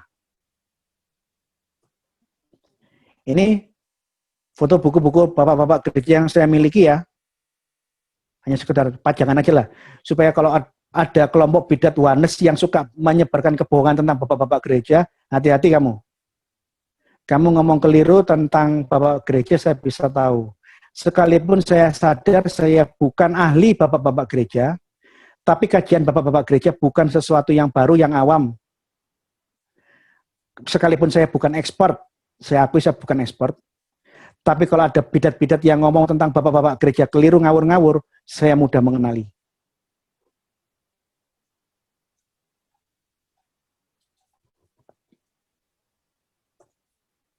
Ini Tertullianus. Nah, ini Tertullianus ini bidat bidat-bidat Wanes paling suka memfitnah Tertullianus. Saya sudah dengarkan fitnah-fitnah yang diucapkan para bidat itu tentang Tertullianus itu aneh-aneh. Saya tunjukkan 4 buku, 4 volume tulisan Tertullianus. Tertullianus nulis 4 volume buku. Saksi Yehova mengajarkan di dalam bukunya, Tertullianus tidak mengajarkan Tritunggal. Ini fitnahnya Saksi Yehova. Di dalam buku terbitannya dia yang dulu, yang lama, dia mengatakan, bahkan Tertullianus pun tidak pernah mengajarkan Tritunggal. Begitu saya baca bukunya, doktrin-doktrinnya Saksi Yehova, mereka mengatakan Tertullianus tidak mengajarkan Tritunggal. Ini kan kentara bahwa mereka ini tidak pernah tahu tulisannya Tertullianus, belum pernah baca, tapi mudah sekali menyebarkan fitnah dan hoax. Tapi ada bidat yang modern, saya dengar kapan hari di grup. Dia mengatakan bahwa Tertullianus itu orang yang mengajarkan politeisme. Bahwa Tertullianus mengajarkan ada 3 entitas yang terpisah-pisah, ada 3 Allah, triteisme. Saya tidak terlalu banyak menanggapi orang itu karena bagi saya ya tidak wajar lah saya mau ngomong sama orang yang modalnya ngeyel, tidak pernah baca buku, ngotot dan ngomong sembarangan yang tidak sesuai sejarah. Bukunya aja nggak punya. Saya diam, saya tidak menanggapi. Artinya Tertullianus ada fitnah yang kedua seperti ini.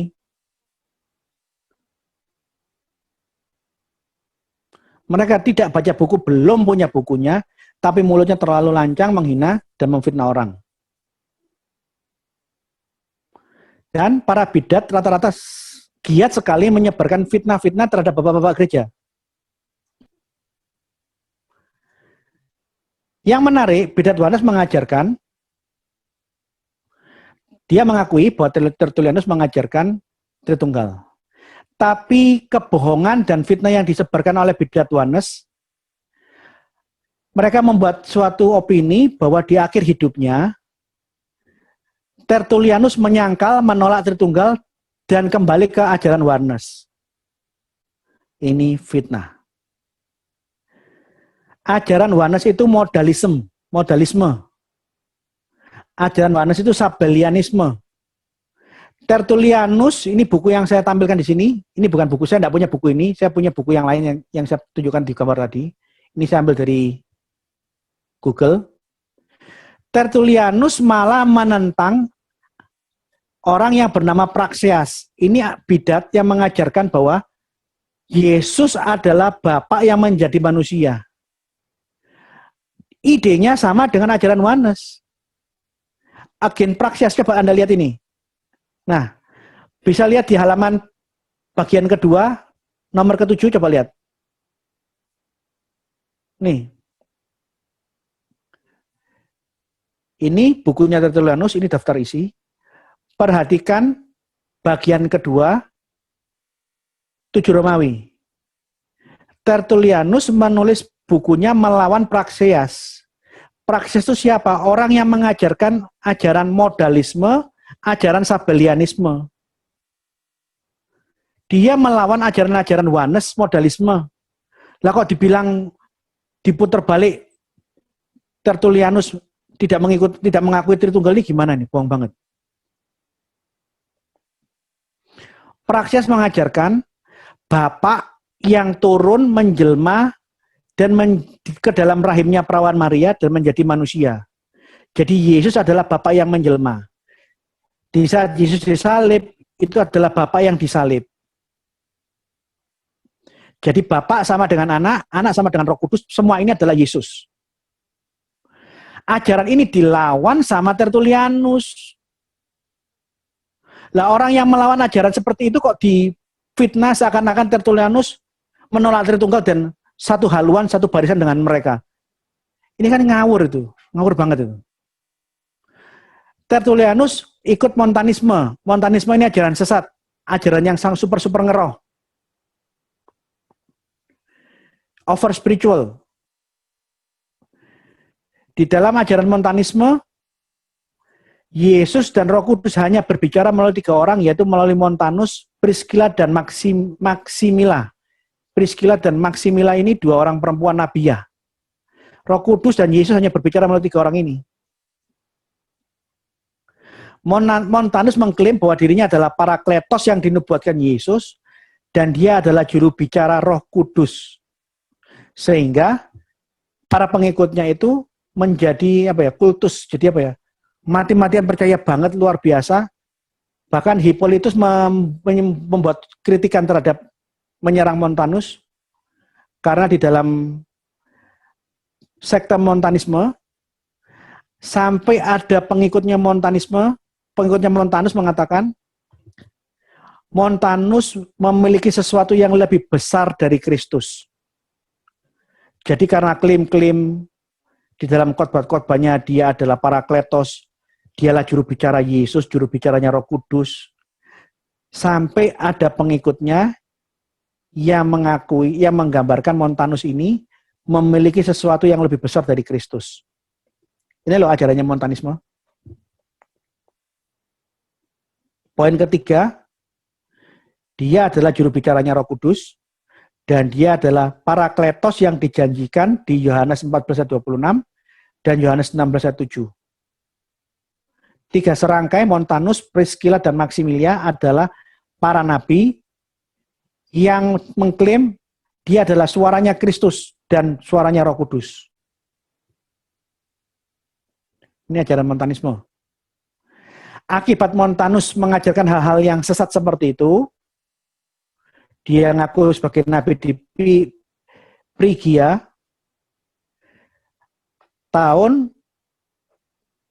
Di zamannya dia hidup, dibuat sidang yang dihadiri 177 uskup untuk membahas ajaran-ajarannya Montanisme. Ini sidang lokal, bukan sidang ekumene.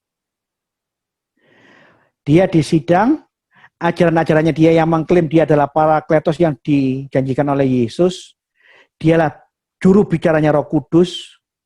Bahkan pengikut-pengikutnya menganggap dia memiliki sesuatu yang lebih besar dari Yesus, dari Kristus. Ajaran ini dinyatakan sesat dan dilarang diajarkan di dalam gereja, diekskomunikasi, diasingkan. Yang mengekskomunikasi Montanisme, kelompok Montanisme, adalah Uskup Eleuterus. Ini gambarnya Hippolytus ya.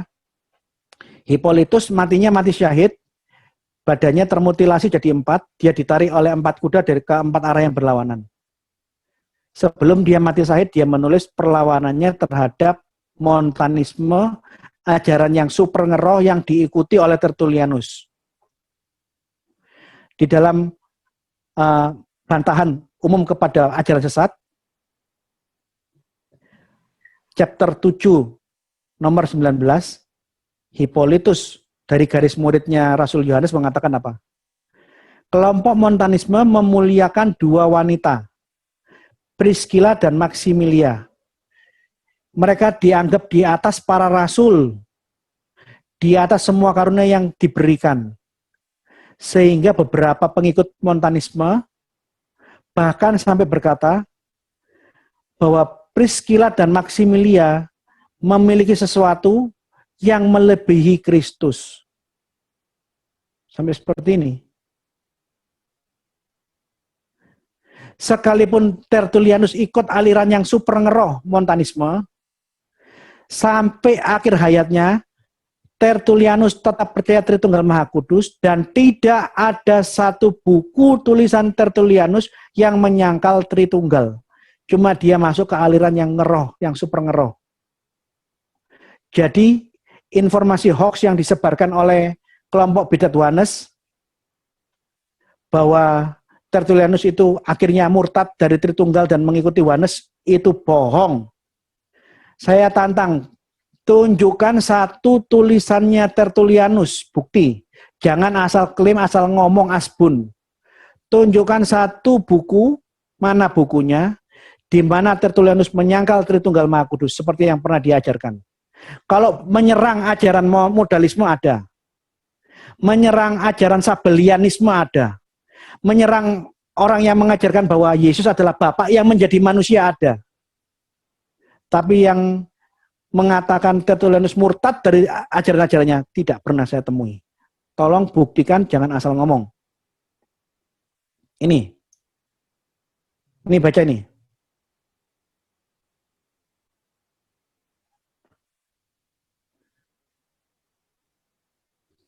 Dia berkata bahwa Allah sendiri yang turun ke dalam perawan Maria, dan dia sendiri yang lahir melalui perawan Maria. Dia sendiri yang menderita, Allah, Bapa. Dan itulah Yesus Kristus. Chapter pertama Gen Praxeas, Tertullianus melawan ajaran Bapa adalah anak adalah Roh Kudus, Bapa, Anak, Roh Kudus adalah Yesus. Dia menolak ini. Chapter pertama tulisannya Tertullianus Gen Praxeas.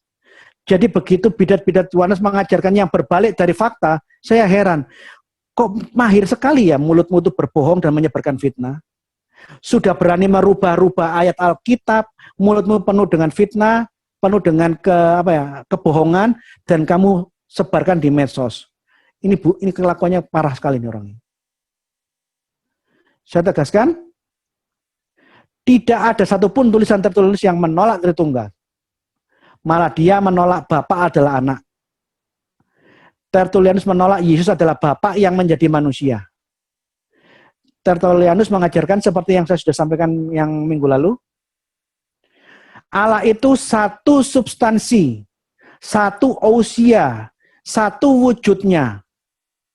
Jadi tidak ada dua Allah, Allah itu esa wujudnya, satu substansi, satu ousia. Di dalam wujud Allah yang esa, ada 3 pribadi, tres persona. 3 pribadi ini maksudnya 3 hipostasis, 3 keberadaan ilahi. Diskresi, memang antara 3 pribadi itu dapat dibedakan, tapi non separati.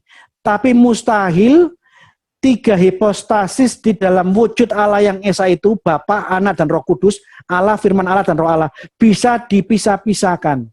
Jadi Allah itu satu wujudnya, satu ousia, satu substansi. Di dalam satu wujud Allah yang esa, ada 3 hipostasis. Di mana 3 hipostasis ini berbeda, namun tidak terpisahkan. Ini ajarannya Tertullianus. Jadi bidat-bidat Wanes ini, saya coba geleng-geleng, orang-orang ini bohong, fitnah, dan dia sebarkan dengan penuh semangat. Dan demi mendukung doktrin-doktrinnya, berani mereka merubah ayat. Saksi Yehova hanya merubah terjemahan. Bidat Wanes merubah ayat. Jadi, bidat Wanes yang muncul 1914, dia hanya menampilkan bidat-bidat lama yang ditolak oleh bapak-bapak gereja yang sudah disidang dan dinyatakan sesat oleh bapak-bapak gereja kuno. Mereka tidak bisa membedakan wujud Allah dengan firman Allah dan Roh Allah. Mereka menyapu ratakan bahwa Allah dan firman Allah dan Roh Allahnya itu semua sama, dan itu adalah Yesus. Dan begitu mereka mengajarkan ajaran ini, mereka menyesat-nyesatkan ajaran Tritunggal yang diimani gereja sedunia. Di saat mereka menyesat-nyesatkan gereja sedunia, kemudian kita lawan, kita mengkritik ajaran mereka, mereka playing victims. Wah, kalian tidak punya kasih. Masa di perbedaan Anda tidak bisa menerima perbedaan teologi? Kurang ajar banget ya. Yohanes itu DBS itu. Tukang tipu, bapak-bapak gereja difitnah, dia buat cerita-cerita yang ngawur, tidak pernah ada wujudnya, rujukannya Wikipedia, yang nulisnya siapa nggak jelas itu. Merasa paling benar, yang lain disalah-salahkan. Gereja berabad-abad dari abad pertama, kedua, ketiga, sampai abad ke-21, dianggap semua salah, dan mereka lah yang paling benar. Begitu mereka dikritik, playing victim, masa kalian tidak punya kasih, kayak gitu, kurang ajar. Bahkan ini adalah bidat yang satu-satunya bidat yang berani merubah firman. Yang lain mungkin berbeda tafsir atau memalsukan terjemahan. Bidat Yohanes bukan memalsukan terjemahan, tapi dia ganti ayatnya. Saya mengatakan orang yang tukang tipu, tukang fitnah, merasa paling benar, suka memisahkan diri, skismatik, dan melawan ajaran gereja dari abad pertama sampai sekarang, dia bukan orang yang kepenuhan Roh Kudus, dia kepenuhan roh wewe gombel, sundel bolong, gendruwo. Tapi ngakunya kepenuhan Roh Kudus. Karena Roh Kudus tidak mungkin berbohong. Roh Kudus tidak mungkin sengaja menyebarkan fitnah kepada bapak-bapak gereja. Roh Kudus tidak skismatik. Roh Kudus tidak berani merubah firman Allah. Jadi Yohanes ini kelompok dungu, tidak pernah baca, dia salah paham, yang disalah-salahkan kita. Jadi ini kelompok dungu, bodoh, dan sarap ini, sinting, kelompok sinting. Semanis-manis bibir tutur katanya Joshua Tewu, yang dia ajarkan adalah Allah yang asing, yang tidak pernah diajarkan di dalam Alkitab, yang tidak pernah diajarkan oleh Yesus dan para nabi. Yesus mengajarkan Allah dan firman Allah itu satu, bisa dibedakan, tapi tidak mungkin dipisahkan. Allah, firman Allah, dan roh Allah itu ada di dalam satu kesatuan. Bisa dibedakan tapi tidak mungkin dipisahkan. Nah, Yohanes menolak Tritunggal. Dia menolak Allah dan firman Allah dan roh Allah ada dalam satu wujud. Ini ajaran apa namanya? Kalau sampai ada yang menolak Allah itu satu dengan firman-Nya dan satu dengan rohnya, loh Allah macam apa yang kamu ajarkan? Ini kan Allah yang asing yang tidak pernah dikenal di dalam Alkitab. Mereka berani melawan ajaran Yesus tapi merasa mereka yang paling biblical. Kita semua orang-orang yang sesat, yang tidak sesuai dengan biblical, mereka putar balik seperti itu. Mereka melawan ajaran Alkitab, ayatnya yang tidak cocok mereka ganti dengan ayat yang mereka suka-suka. Tanpa mereka bisa tunjukkan manuskrip yang kuno mana yang ada. Bohong semua mereka itu. Satu kata, untuk Yohanes kita lawan. Kalian ingat ya, Gracia Pelo keluarga besar dari Pentakosta ya. Jadi kalau saya melawan Yohanes, saya melawan bidat-bidat dari kelompok Pentakosta. Meskipun sekarang saya bergabung dengan kelompok Ortodok. Jadi ada lebih baik Muri Wali, Esra Soru, tolong agak diam sedikit. Biarkan Gracia Pelo yang akan maju melawan kelompok-kelompok bidat ini. Yesus ciptaan, ini menarik. Joshua Tewu mengajarkan Yesus itu ciptaan. Tapi mengenai ini nanti saya akan tampilkan terakhir ya. Saya sudahi dulu materi saya malam hari ini, dan saya buka forum tanya jawab mengenai apa yang sudah saya sampaikan. Ya silakan moderator. Baik, terima kasih Pak Gracia penjelasannya yang cukup detail, dan tiba saatnya kita akan tanya jawab. Pak, boleh share screen-nya ditutup dulu, Pak? Oh iya. Pak, kita batasi sampai jam 9 ya, Pak ya? Jam 9 berarti jam 10 waktu Indonesia Tengah. Jadi pada waktu di YouTube jangan lebih dari 2 jam. Baik. Oke, tapi sebelumnya tadi saya sudah melihat ada yang sudah raise hand dulu. Bapak Herman Bukit, dipersilahkan langsung saja. Ya. To the point, Pak, silakan. Kedengaran suara saya ya? Cukup jelas, Pak. Ya. Jadi terima kasih atas kesempatan ini ya. Tadi dari penjelasan Pak Gracia memang cukup jelas ya. Hanya saja ada menjadi pertanyaan bagi saya itu yang belum tuntas adalah hubungan antara pribadi dan substansi ya. Pertanyaan saya ini akan merupakan runtutan ya, satu kesatuan ya. Jadi pertama, apakah firman dan Roh Kudus itu ya adalah pribadi sejak kekal? Tidak pernah tidak bersifat pribadi sejak kekal. Jadi dia bukan sifat atau fungsi daripada Bapa ya. Itu satu ya. Kedua, saya mungkin ini memang betul ya pribadi kalau tadi dengar dari Pak Polikarpus ya. Yang kedua, kalau dikatakan firman itu keluar dan diperanakkan oleh Bapa dan Roh Kudus itu keluar dari Bapa dan diutus oleh Bapa dan Anak, apakah pribadinya yang keluar atau apa? Kalau pribadinya masih tetap tinggal di dalam pribadi Bapa, berarti ada 3 pribadi di dalam satu pribadi gitu loh. Nah, yang ini agak sedikit bingung bagi saya. Kalau dia 3 pribadi yang berbeda tetap ada di dalam pribadi Bapa waktu dia keluar, jadi yang keluar tuh apanya? Gitu loh. Pak, Karena sudah ditangkap? Oke. Silakan. bukan sifat, bukan apa gitu loh. Baik, Pak. Ya, Terima kasih Pak Herman. pertama saya tegaskan bahwa antara Allah dan firman Allah dan Roh Allah semua berada bersamaan sejak mulanya dan semua kekal. Tidak mungkin ada Allah tapi tidak punya firman. Firman baru ada kemudian hari. Karena kalau demikian adanya berarti Allah pernah cacat tidak punya firman. Demikian juga Allah selalu berada sejak semula, sejak kekal dengan rohnya. Tidak mungkin ada Allah, tapi Allah tidak punya roh, tidak punya hayatnya. Masa Allah itu mati? Nah, mengenai keluarnya Allah, itu kemarin saya sudah jelaskan bahwa setiap kata-kata yang dikaitkan dengan Allah, jangan sekali-kali dimaknai secara harafiah. Begitu kita berbicara tentang aktivitas keilahian, kata-kata yang dipakai untuk menggambarkan keilahian itu maknanya harus dipahami dengan cara permisalan yang tidak sama persis dengan manusia. Kalau saya keluar dari ruangan ini, otomatis tubuh saya setelah saya keluar, saya tidak ada di dalam ruangan ini, Pak. Tubuh saya berada di luar sana. Tetapi kalau kita ngomong Allah dan keilahian, keluarnya firman Allah dibayangkan seperti keluarnya saya dari ruangan ini, sehingga begitu ada kalimat firman Allah keluar dari diri Allah, maka otomatis Allah menjadi bisu, tidak bisa ngomong, tidak ada firman. Ya tidak seperti itu. Firman Allah itu keluar dari Allah, dia menjelma tanpa keluar dari Allah, artinya sekalipun firman itu turun menjelma berinkarnasi dari manusia, Allah tetap memiliki firman-Nya dan sekali-kali Allah tidak pernah bisu. Itu hanya menunjukkan bahwa kesatuan antara Allah dan firman-Nya itu terikat di dalam satu substansi, dalam satu wujud. Demikian juga keluarnya Roh Kudus. Keluarnya Roh Kudus jangan disamakan dengan keluarnya saya sebagai manusia dari ruangan ini. Hadirnya Roh Kudus jangan samakan dengan hadirnya saya di ruangan ini. Saya hadir di ruangan ini terikat oleh ruang dan waktu, di saat yang sama saya tidak ada di tempat lain. Tapi begitu kita ngomong kehadiran, aktivitas keilahian, hadirnya Allah, hadirnya Roh Kudus, Allah ada di sini, ada di sana, ada di mana-mana, tanpa kita memikirkan Allah terbagi menjadi berapa Allah ya.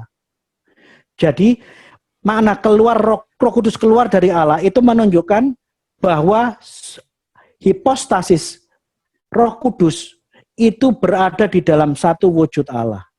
Keluarnya Roh Kudus tidak menyebabkan Allah menjadi mati. Roh Kudus keluar dari Allah tanpa meninggalkan Allah. Firman Allah keluar dari Allah, lahir dari Allah tanpa meninggalkan Allah. Oke. Yang lain? Baik, langsung saja. Bagi yang mau tanya langsung, raise hand dulu. Dan sekarang pertanyaan kedua dari Lentera Injil. Pertanyaannya banyak chat, tetapi saya rasa banyak chat yang tidak penting. Ke depan akan kita tertibkan lagi ya. Pak Gracia, mohon penjelasan doktrin primer dalam gereja itu apa saja, agar jelas pagar buat kita mana yang saudara seiman atau bukan. Jelas, Pak? Doktrin primer adalah percaya Allah itu Esa.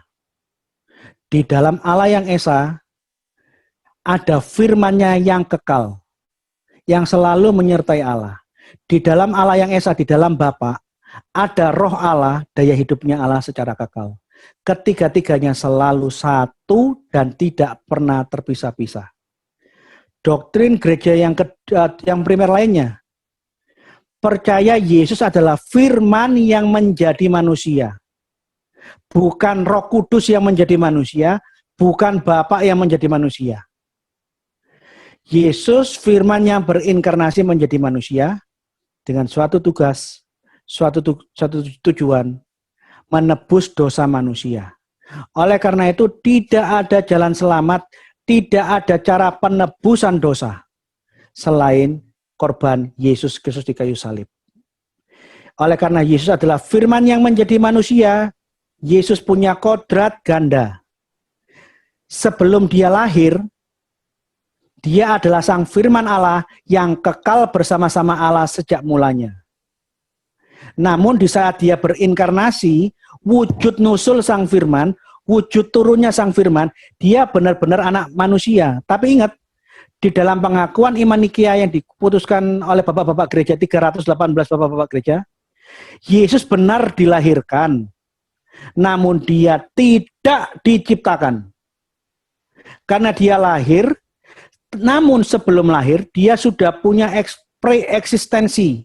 Dia punya keberadaan sebelum ini, yang keberadaannya adalah kekal sebagai firman Allah yang satu dengan Allah. Ini diimani oleh gereja manapun. Meskipun antara aliran ini dengan aliran ini berantem. Contoh Katolik sama Protestan berantem. Tapi doktrin utama ini diimani oleh orang-orang Katolik dan orang-orang Protestan. Bahkan saya beberapa kali saya ngomong sama teman-teman saya yang anti Katolik.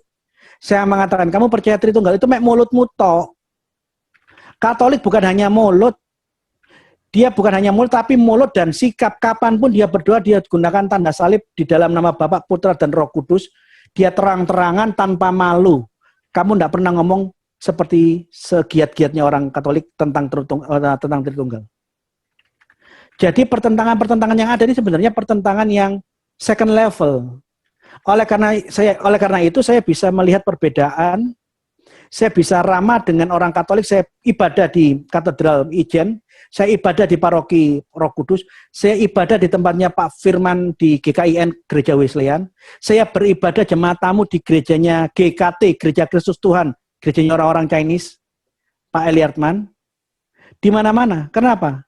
Sekalipun saya sadar ada perbedaan-perbedaan sekunder, mereka semua doktrinnya sama, doktrin utamanya sama, dan inilah yang membuat saya bisa bergandengan tangan, berangkulan sebagai tubuh Kristus.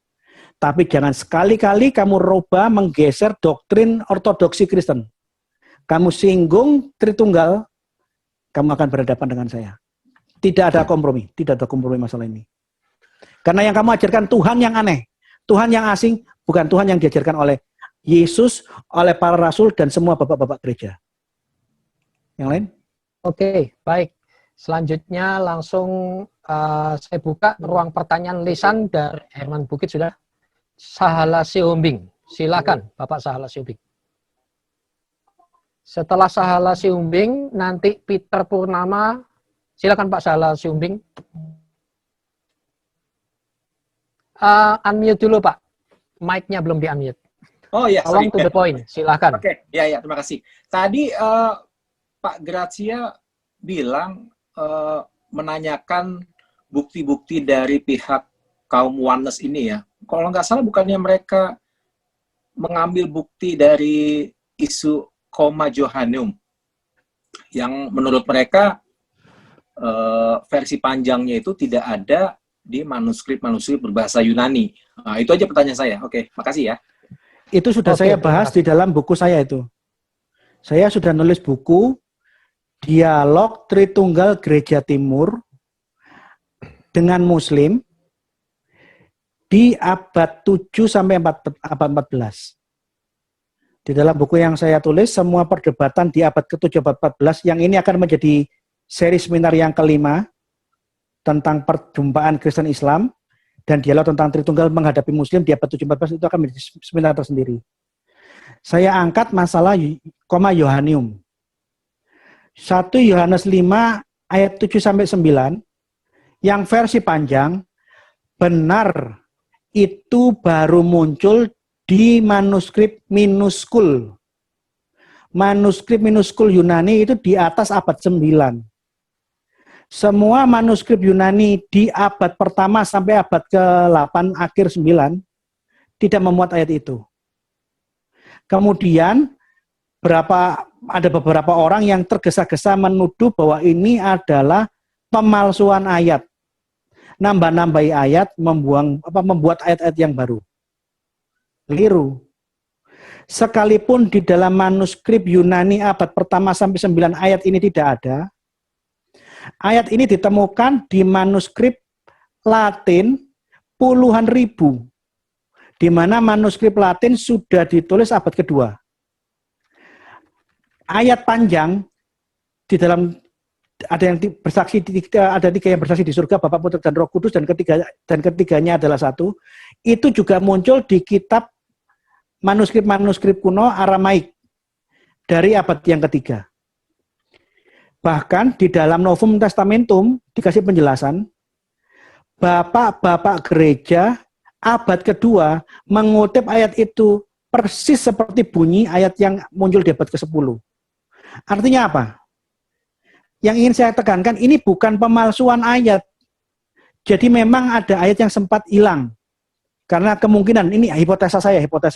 Kemungkinan saya pada waktu 3 abad pertama itu kan ada pembakaran dan pemusnahan dari Kaisar Roma terhadap Alkitab. Manuskrip-manuskrip bahasa Yunani disobek, dibakar, dihancurkan, sehingga orang Kristen berusaha melakukan penyalinan agar jangan sampai naskah ini hilang. Kemungkinan ada ayat yang belum kecatat, hilang dari salinan. Tapi sekalipun ini hilang dari naskah Yunani awal, ayat ini muncul di ribuan naskah-naskah perjanjian baru, terjemahan bahasa Latin dan bahasa Aramaik. Bahkan Cyprianus, bapak gereja abad kedua akhir, mengucapkan ayat itu lengkap persis redaksi yang kita baca sekarang. Sehingga saya tegaskan, di dalam buku itu saya sudah tulis, kasus 1 Yohanes 5 ayat 7-9, Ioannium, itu bukan pemalsuan ayat, tetapi pemulihan ayat yang pernah hilang. Oleh karena itu, LAI menggunakan tanda-tanda kurung sebagai kejujuran LAI bahwa ayat ini di naskah yang ini tidak ada, tapi di naskah-naskah yang lain ada. Terima kasih. Baik, kita sekitar 19 menit lagi. Sebelum ke Bapak Peter Purnama, kita dari Riu Saiba, jika firman dalam Bapa, mengapa tidak bisa disebut firman adalah pribadi Bapa? Jika demikian, artinya satu pribadi ini terdapat dalam 3 pribadi. Silakan, Pak. Saya kasih analogi ya. Kemarin saya Bapak gereja yang ortodok menggunakan analogi Tritunggal itu ibarat matahari dengan sinarnya matahari dan panas, kalornya matahari. Ini bisa dibedakan, kalor beda dengan sinar dengan berbeda dengan matahari itu. Tapi ketiganya tidak bisa dipisah-pisahkan. Saya memberikan analogi yang menurut saya ini paling enak. Yang tanya, coba lihat. Kamu lihat saya enggak? Lihat wujud saya enggak? Wujud saya terpisah jarak, kamu hanya lihat laptop, lihat HP. Tapi yang pasti kamu mendengar suara saya. Anda bisa membedakan bahwa wujud saya ini bisa berbeda dari firman dan kata-kata yang saya ucapkan enggak? Anda bisa membedakan bahwa kata-kata firman saya ini berbeda dengan nyawa saya, roh saya. Di saat saya berkata-kata, tanpa Anda tanya, Anda tahu saya memiliki roh, saya memiliki nyawa. Paham ya? Paham. Jadi kesatuan Tritunggal itu seperti, saya paling suka menggambarkan analogi Tritunggal itu manusia. Karena di dalam Alkitab dikatakan, manusia diciptakan seturut dengan, segambar dengan Allah. Jadi di mana Bapak lihat wujud saya, di dalam wujud saya yang Bapak lihat ini ada firman saya. Di saat saya berkata-kata dengan Anda tahu bahwa saya hidup, saya punya nyawa, saya punya roh. Begitu Anda angkat nyawa saya dari diri saya pasti jadi jenazah, wujud saya menjadi mayat, firman saya eksistensinya hilang. Oleh karena itu, ketiganya harus satu. Wujud saya harus satu dengan firman saya, akal saya harus satu dengan roh dan nyawa saya. Tidak boleh dipisah-pisahkan. Jadi ini yang disebut ada kesatuan, tiga ini di dalam satu. Tiga hipostasis dalam satu ousia. Tiga pribadi di dalam satu wujud Allah yang Esa. Yang lain? Baik, sekarang langsung silahkan Bapak Peter Purnama. Setelah itu Roli Dingoto. Ya, Silakan, selamat malam. Terima kasih Pak Heri. Ya. Shalom Pak Gracia. Salam Pak Peter. Ya, saya kebetulan saya sampaikan dulu ya Pak. Saya kebetulan tidak berlatar belakang sebagai seorang yang berpendidikan teologi, tetapi hari-hari ini banyak belajar tentang mengenai eksistensi kekristenan. Nah, Pak, saya ingin menanyakan apakah di masa sekarang ini dimungkinkankah adanya sebuah konsili gereja, Pak?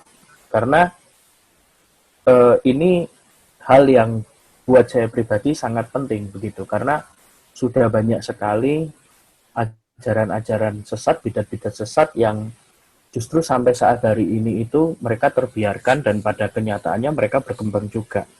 Saya kira seperti itu. Kenapa saya bertanya demikian? Karena saya juga seringkali sharing dengan beberapa pendeta, mereka pun juga kesusahan begitu untuk supaya gereja membuat satu konsili atau satu peraturan yang sepakat menolak satu ajaran bidat. Nah, terutama bidat Oneness yang saya kira sangat berbahaya buat eksistensi kekristenan di muka bumi. Jadi itu pertanyaan saya, Pak. Terima kasih. Baik, Saya tegas. silakan. Terima kasih Pak Peter. Untuk membuat konsili sedunia zaman sekarang saya rasa tidak mungkin. Karena gereja sudah terpisah-pisah, terpecah-pecah. Sehingga andai kata ada kelompok di gereja Bethel yang berulah, maka gereja Bethel sebagai induk organisasinya yang menindak. Tidak mungkin GPIB menindak pendeta-pendeta gereja Bethel.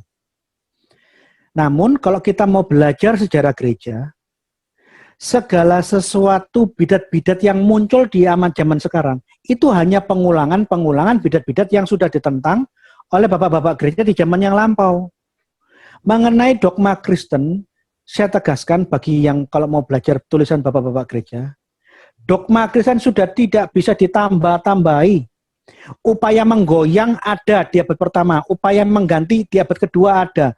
Bidat-bidat di abad ketiga muncul berusaha mengganti, menggoyang. Upaya bapak-bapak gereja mempertahankan ajaran rasuli yang diajarkan Yesus kepada para rasul, rasul-rasul mengajarkan kepada bapak-bapak gereja, dipertahankan kokoh, sehingga kalau saya bisa ngomong gampangannya, di atas abad ke-5, dogma gereja sudah tidak bisa ditambah-tambahi.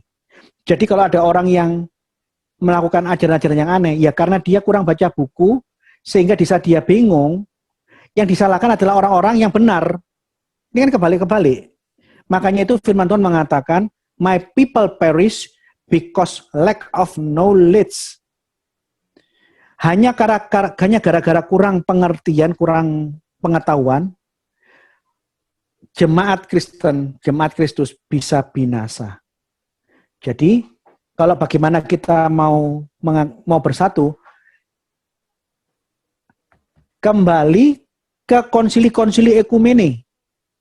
Konsili-konsili ekumene sebelum gereja terpecah seperti saat ini, itu konsili-konsili yang dihadiri oleh uskup-uskup sedunia, entah dari garis muridnya Rasul Andreas, muridnya Rasul Thomas, muridnya Rasul Matius dari Ethiopia, muridnya Rasul Markus dari Mesir, muridnya Rasul Petrus, muridnya Rasul Paulus, semua murid-murid dari garisnya Rasul manapun bersidang untuk memberantas upaya mengganti ajaran gereja.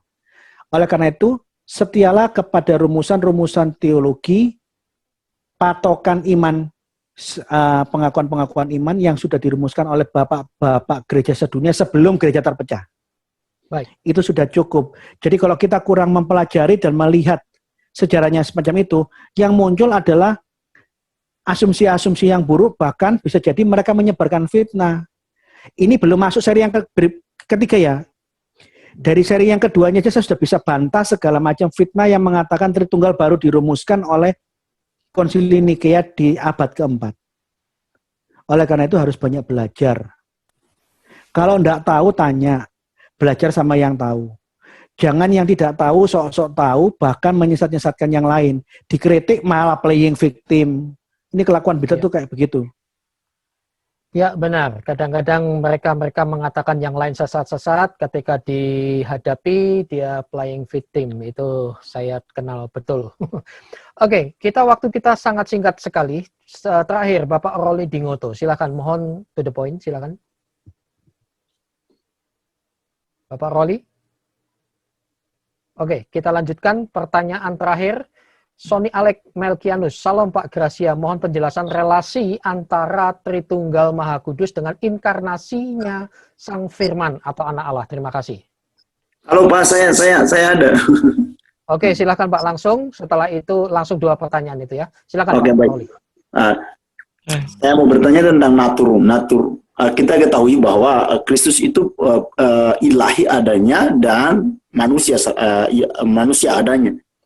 Dan yang membuat saya belum mengerti sehubungan dengan apakah sebagai yang ilahi punya kehendak sendiri dan sebagai manusia punya kehendak sendiri. Dan itulah sebabnya saya menganggap seperti ini, bahwa apakah Kristus memiliki 2 kehendak atau 1 kehendak? Itu yang menjadi pertanyaan saya. Relasi antara Tritunggal dengan inkarnasi adalah, ingat, di dalam iman Kristen, termasuk Yudaisme, tidak pernah ada orang Yahudi dan orang Kristen yang mengingkari, mempertanyakan dan menertawakan kemampuan Allah menjelma. Allah di dalam perjanjian baru dan lama sama. Di dalam perjanjian lama, banyak sekali teofani. Allah yang tidak bisa dilihat dan tidak bisa digambarkan seperti apa, bisa menyatakan diri, menampakkan diri dalam wujud-wujud yang bisa dilihat, diterima oleh panca indera. Ini banyak sekali. Karena memang asumsi di dalam ajaran Kristen, Allah itu maha kuasa dan tidak bisa dibatasi kemampuannya. Dia bisa menyatakan diri yang dalam wujud yang bisa dilihat mata, yang bisa dipegang tangan, bisa didengar oleh telinga. Itu namanya teofani. Musa ketemu dengan Allah yang menampakkan diri dalam wujud semak yang terbakar. Para nabi-nabi ketemu dan mendengarkan Allah dalam wujud suara. Suaranya ya suara Ibrani yang dia pahami waktu itu. Bisa suara saja tanpa wujud, bisa suara dan wujud, entah wujudnya manusia atau malaikat atau hanya terang. Intinya, cara Allah menyatakan diri itu tidak bisa dibatasi. Kalau teofani bisa bermacam-macam, inkarnasi hanya terjadi sekali dan eksklusif hanya untuk Yesus. Di akhir zaman Allah menurunkan, karena Allah begitu mengasihi dunia, dia turunkan firman-Nya menjadi manusia dan sama seperti kita. Oleh karena itu Yesus punya kodrat ganda. 1 kodrat ganda. Hanya ada 1 Yesus yang menjadi firman yang menjadi manusia. Tidak ada 2 inkarnasi, hanya ada 1 inkarnasi. Yesus itu 1 dengan kodrat ganda, yaitu firman yang menjadi manusia. Oleh karena itu, Yesus punya 1 kehendak. Yesus tidak punya kehendak. Kehendak siapa? Kehendak firman yang menjadi manusia. Tidak bisa dibayangkan Yesus punya kehendak manusia, punya kehendak Allah. Enggak. Yesus itu firman yang menjadi manusia. 1 kodrat ganda. Ini penjelasan saya. Oke, baik. Terima kasih, Bapak. Baik, terima kasih. Waktunya sudah habis. Kita akan lanjutkan lagi nanti berikut. Sekalipun ada beberapa pertanyaan, mohon maaf karena waktunya. Mungkin ada closing statement dari Pak Gracia. Saya mau closing statement tentang yang terakhir ini. Yosua Tewu mengajarkan Yohanes bahwa Bapa sama dengan anak, anak sama dengan Roh Kudus, dan mereka bertiga itu Bapa, Anak, Roh Kudus, itu adalah Yesus. Tapi yang menarik, Yosua Tewu mengajarkan Yesus itu ciptaan. Nah, kalau Yesus itu adalah ciptaan, otomatis ini sama dengan mengatakan Roh Kudus adalah ciptaan, Anak adalah ciptaan, firman Allah adalah ciptaan, Bapa adalah ciptaan. What? Ini yang saya bilang DBS itu kelompok dungu, bodoh, dan sinting. Dia dengan pongah sombongnya menyesat-nyesatkan kita. Kita disesat-sesatkan, dihina, diejek-ejek. Mereka mengajarkan Bapa adalah anak, anak adalah Roh Kudus, dan ketiganya ini adalah Yesus. Tapi di saat yang sama Yesus mengatakan Yesus adalah ciptaan. What? Yuk kita lihat filmnya ya. Ya, antara terima nggak terima, karena sudah terlanjur basah gitu loh maksudnya. Jadi mereka bertanya, kalau Yesus itu Alfa dan Omega, yang awal dan yang akhir, dia yang pertama, berarti ada yang membuat dia menjadi yang pertama, gitu. Sebenarnya kalau pertanyaannya seperti itu benar juga, karena contoh ya, kalau kita kaji lagi, Kejadian 1 ayat 3, ya, yang pertama Tuhan ciptakan dalam 6 hari penciptaan itu, hari pertama Tuhan ciptakan bukan langit dan bumi. Yang Tuhan ciptakan terang. Lalu Yesus tampil dan mengatakan, I am the light of the world. Saya adalah terang dunia. Ya, dialah yang pertama-tama diciptakan. Mendasari semua ciptaan yang lain, bahkan kalau saya mau katakan itu luar biasa. Dia dikatakan yang sulung. Lebih utama dari semua yang diciptakan. Nah, dia juga... Intinya begini. Yosua Tewo dalam pengajarannya tadi dia mengatakan bahwa Yesus itu diciptakan, dia pernah tidak ada, dan dia baru ada setelah diciptakan oleh Allah. Nah, kalau kita konfrontasikan dengan doktrin oneness, bahwa Bapa adalah anak, anak adalah Roh Kudus, dan ketiganya adalah Yesus. Di saat dia mengatakan Yesus adalah ciptaan, berarti tanpa dia sadari dia mengatakan bahwa Allah itu Bapa atau Roh Kudus atau firman Allah, semuanya adalah ciptaan. Nah, pertanyaan, yang menciptakan Allah itu ya siapa, Pak? Ini akan saya bahas lebih tuntas nanti di materi minggu depan. Materi minggu depan adalah Tritunggal bukan hasil keputusan Konsili Nikea. Saya akan bahas tuntas di sana. Malam ini saya hanya tegaskan bahwa Tritunggal itu ajaran doktrin gereja yang utama karena itu diajarkan oleh Yesus. Yesus yang mengajarkan Allah itu selalu satu dengan firman Allah dan selalu satu dengan roh Allah. Ketiganya ini tidak mungkin terbagi-bagi.